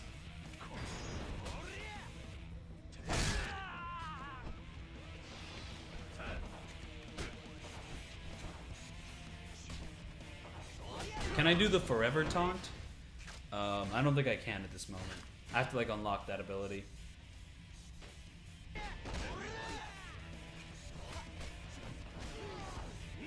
No, actually, I can. It's just I don't have the super armor to pull it off just yet. But I can do the forever taunt.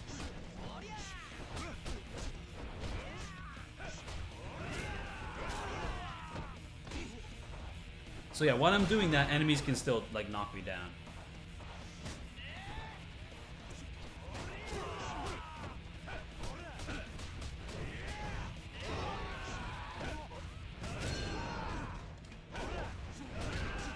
Can I do this taunt and not be interrupted while in heat mode? That is not the case.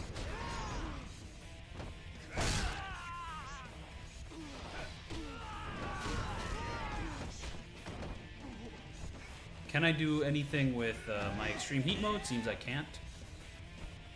Come on, stomp. Oh, actually, like once I'm like you know, far enough into my taunt, I can actually do it.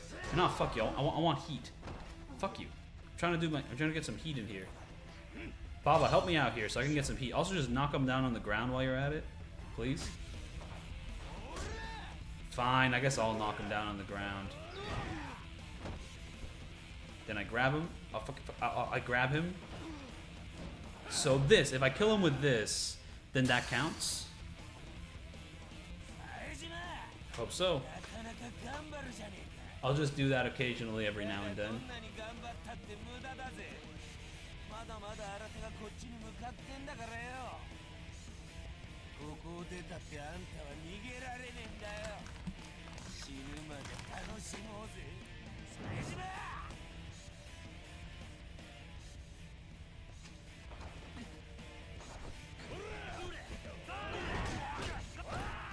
Oh, fuck off.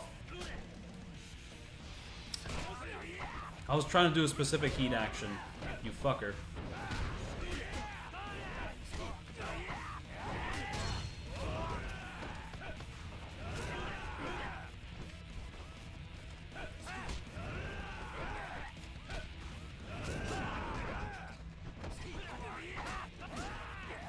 Oh, I could do like a heat action against the wall if this fucker lets me. There we go, he's letting me.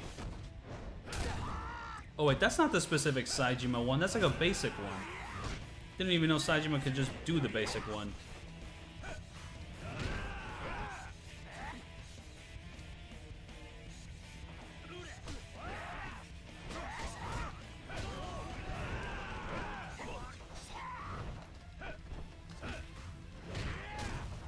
This guy just has super armor, so like his heavy attacks don't mean much. Because he just stays on the ground while I do them. So rip.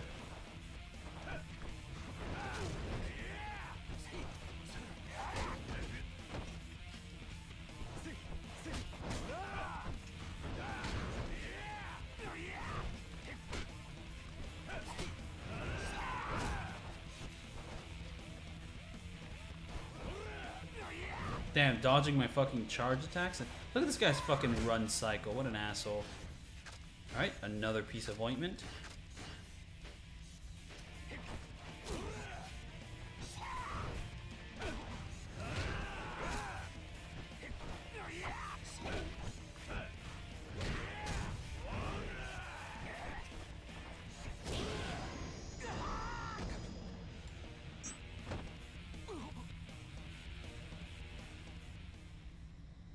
Now the Far Cry 3 would be a fun game to do all like the outposts. No, Far Cry 3 Blood Dragon.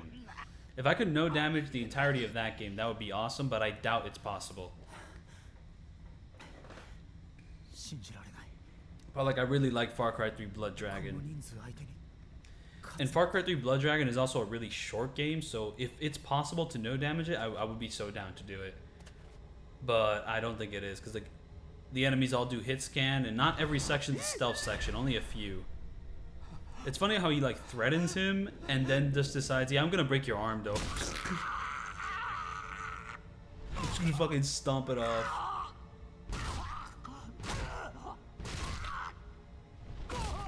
Just like break your bones, like make you cut it off by on your own. Yeah, Batman after encountering someone selling an ounce of weed.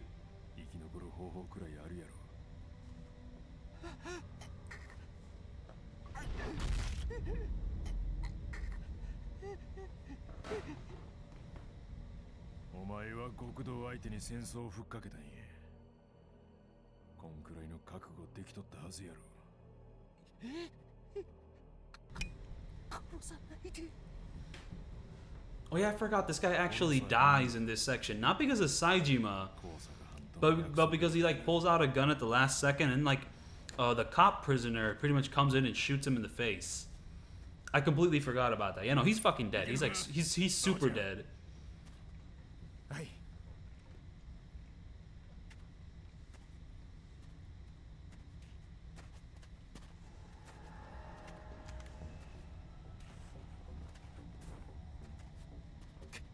クソが生かしてたまらかよ。死ね冴島。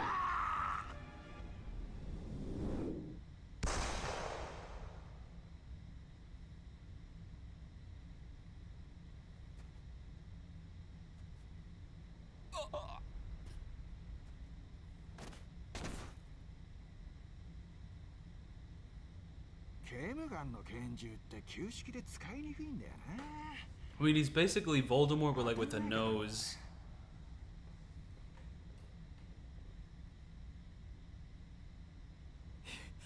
日村さん。これで俺が月見野の武勇。日村。ああ、副署長なら大島のおやつさんが手当てしてます。どうにか一命は取り留められそうだって。ほんまか。ほら、大島のおやつさん隠れて薬溜め込んで他のあれ昔の癖なんですって。なんか若い頃あんたいろいろ占う。早く行ってください。今行かないと。お前らどう決まってるじゃないですか。一緒に。俺らがここにいないと何があったのか証言。それに今脱獄してもこの雪じゃ捕ま。日村さん。ババちゃんたちこそ気をつけて。この Oh fuck, am I gonna fight the bear in chapter 2? Oh, if I die, I'm gonna be so mad. まあいいや、早く行って。 Yeah, no, this song probably gets reused a ton in like the Kiwami 1 sub stories, but Yakuza 5 is the one that introduced it. 任せとき。なんで？ほら。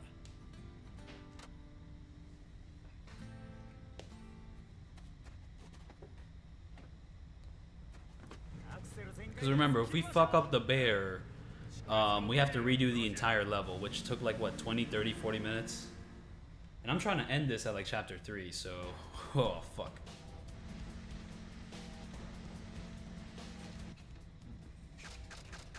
Accelerate with 6 and brake with 5. Damn, I do not know what the 6 button and the 5 button are, and tackle with 3. I know what 3 is. Damn, I think like 5 and 6 are just like the A and B buttons. So, but what is 6?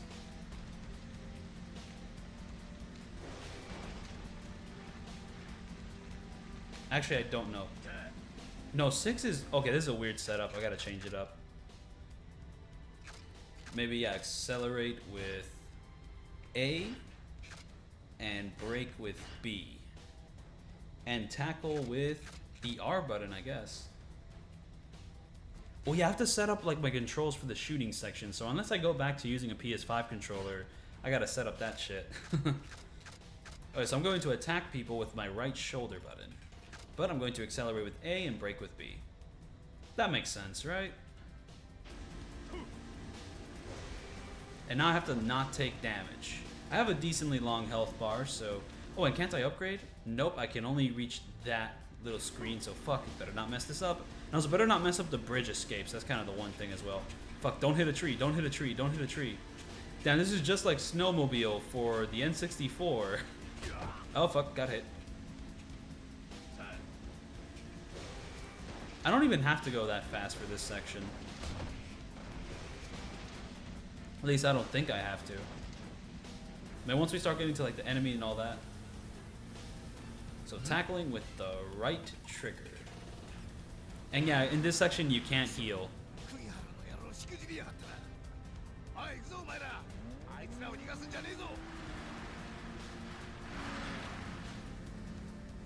When there's certain buttons you have to press in order to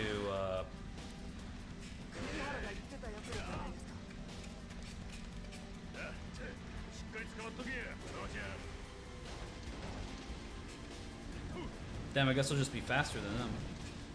Oh fuck, draw distance definitely helps with this sort of stuff. I mean, once I reach the bear, I still have a few ointments to heal, so I won't be doing that fight without healing items or anything, but fuck, I really gotta watch out with the bear. I forgot what the fucking moveset is, and oh fuck, I'm getting hit a bit.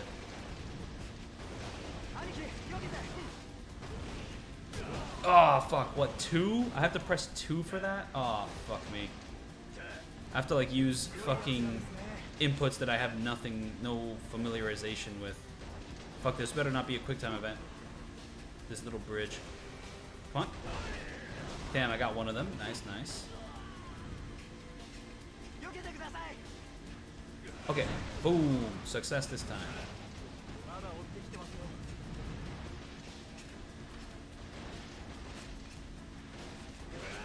Damn, I hit the wrong one.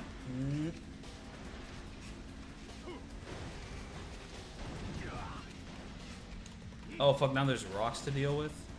Damn, it's actually looking kind of dicey for me. I have to really play my cards right here. Oh fuck.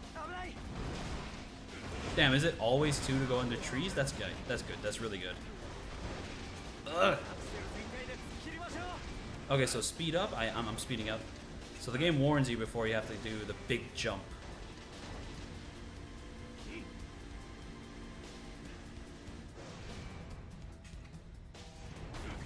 Alright, we've reached the bear, I believe.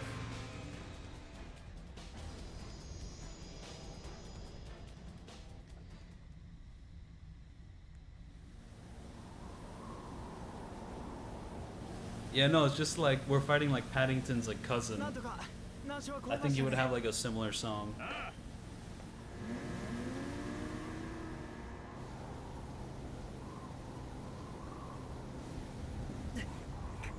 Oh fuck, I feel Paddington's presence. It's too strong. I can't hold on.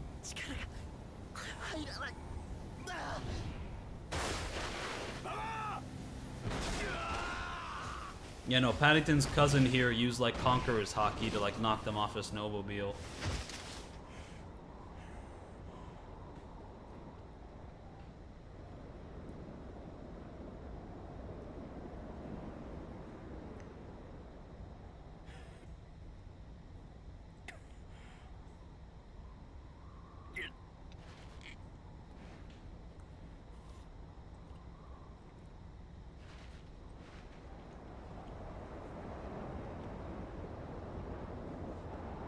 Yeah, no, the evil ghost of Paddington.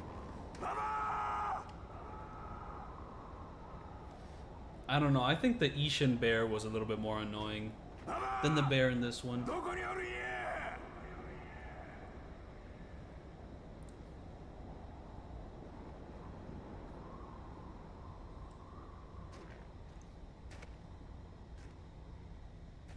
Oh fuck it, I don't have the speed mod anymore. So fighting this bear is actually going to be more difficult. It's going to be difficult to lure. Yeah, it's going to be more difficult.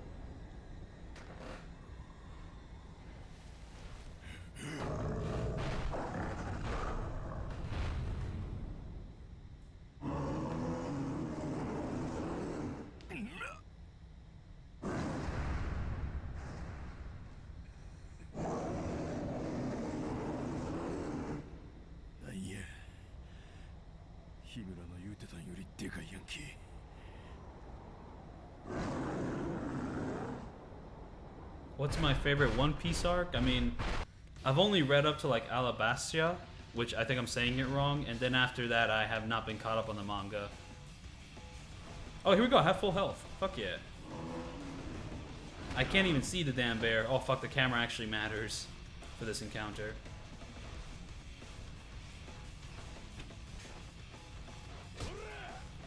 Fuck, there's like a certain attack that's really good to interrupt.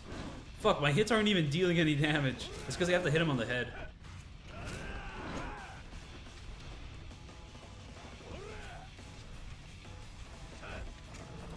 It's also good to like interrupt him when he does a little charge there.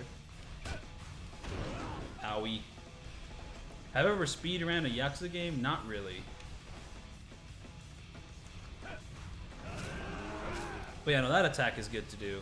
So just throw a couple of those out and we should be fine.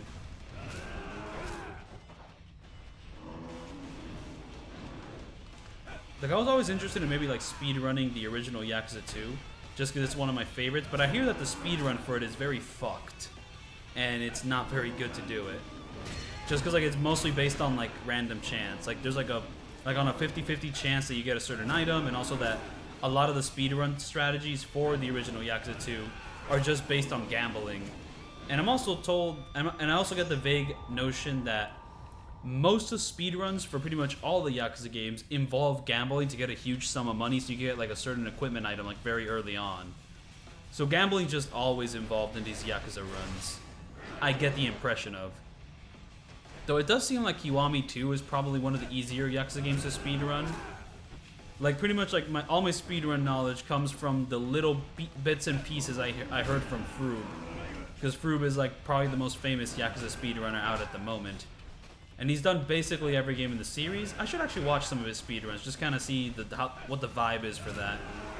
I also get the impression that speedrunning Yakuza 5 is a very bad idea. In fact, just speedrunning the PS3 games, it just isn't the best because most of the PS3 games just have a ton of unskippable text boxes. So this is especially true for like Yakuza 5, where most of the speedrun is just sitting your ass down and like pretty much reading text boxes, or just skipping text boxes. So like it's a huge amount of time to like speedrun Yakuza 5 because it's so massive, but also because like there's just so much stuff where you can't really incorporate any speedrun tech. But yeah, but pretty much like most of the speedruns just kind of devolve into gambling to get a certain thing, and then once you get that certain thing, you continue on with the rest of the run. But you know, it will be fun to do it one of these days. Just later down the line. I mean, hey, I'm doing 100%, so maybe after my 100% series, I can dabble in speedrunning.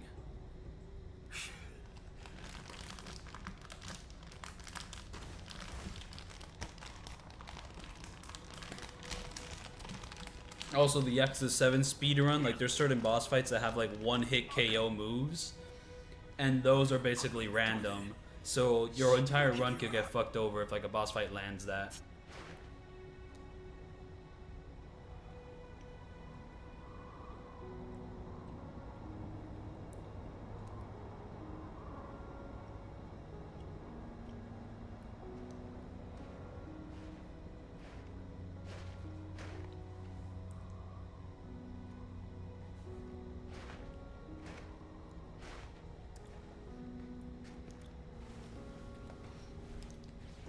Like Yakuza 3 thankfully is like one of the more brief games in the series, and also like there's just like a lot of new content just in every chapter. I guess the only issues with like a Yakuza 3 speedrun is once the fucking chases, like some of those like the log how long chases, holy shit, that seems very fucking annoying to do in a speedrun.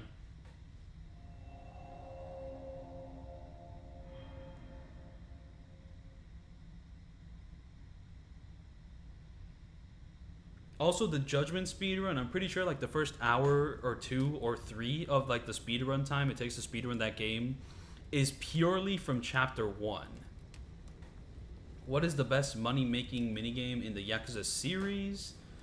I mean, damn, okay, so Yakuza 1, Yakuza 2, Yakuza 3, Yakuza 4, Yakuza 5, Yakuza Ishin,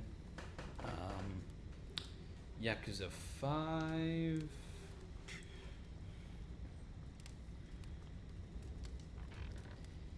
Maybe the Cabaret Club, even though like in Yakuza 0 it's not even the thing that makes you the most money, because the thing that makes you the most money in Yakuza 0 is just killing Shakedown a whole bunch. Oh, you just mean like literally, like, you know, gambling to get the most amount of money? I actually don't know. I actually do not know. But like gambling is probably the way to go. But like the one that's the most fun, I'd probably be inclined to say like the Cabaret Club stuff and like Yakuza 0. Because, you know, you get to play it. It's a fun little mini game. I do wish it was a tad bit harder. But, you know, it's fun. I like it. And but once the time you're done with it, you do rack up a good chunk of change. But, you know, in Yakuza 0, there's, like, more efficient ways to get money. In Kiwami 2, the Cabaret Club gives you a good amount of fucking money. So, there's that. I also find the Cabaret Club minigame in Fist of the North Star Lost Paradise really fun, but what's fucked up about that one is that you're gonna be grinding the shit out of it just to get to Amon. The path to Amon in Fist of the North Star Lost Paradise is fucking terrible. I hate that shit. So there's that.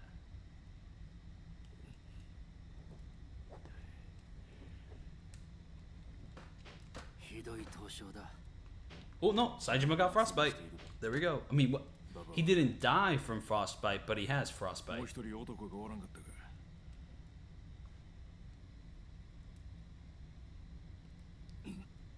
探しに行かな。わからん男だな。死ぬぞ。おとなしくして素人が雪山に。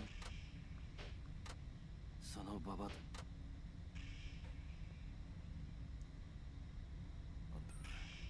山にいるヒグマ、人の肉を求めて。なんやと。おそらくハンターを襲う。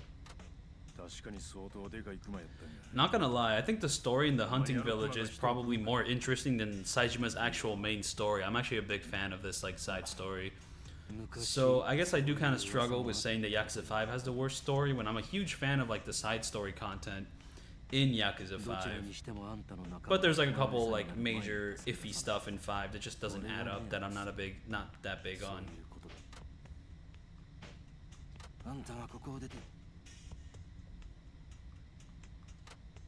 だが死ぬならせめて熊の餌にならないところで死んでくれ。そこに着替えを。I really need to watch The Sopranos. I only saw the first episode and I didn't continue, so I gotta get back to it. I mean, the cheat items are really inconsistent in this series because, like, I'm pretty sure the original Yakuza 1 and 2 have cheat items. Not 100% sure about that. Yakuza 3 and 4 also have some cheat items. Yakuza 5, I think, has some cheat items. Yakuza 0 doesn't, so you have to do the Mahjong, like, legit. And I'm pretty sure Kiwami 1 also doesn't have cheat items for, like, Mahjong. Not 100% sure about that, though. Kiwami 2 definitely has a cheat item for Mahjong. So yeah, I think it's probably just that, like, they were in all of them except 0 and maybe Kiwami 1. But I remember in Kiwami 1, there were some cheat items for, like, poker and all that. And finally, we get Saejima's, like, coat fit. I love this fit. This fit is dope. I think, like, this look for Saejima is, like, a great update. I think it's awesome. Anyways, I gotta save the game, and I think I'll be ending the stream here. So yeah, thank you so much for watching. We finally reached the good section of Saejima's part. We're gonna be doing some stuff I actually like. Well, first we have to get past this kind of boring tutorial. But once we're past the tutorial, like, it'll be fun. But yeah, nope, the stream will end here. Thank you so much for watching, and I will see you all then for part 6 of my Yakuza 5 Road to 100 walkthrough.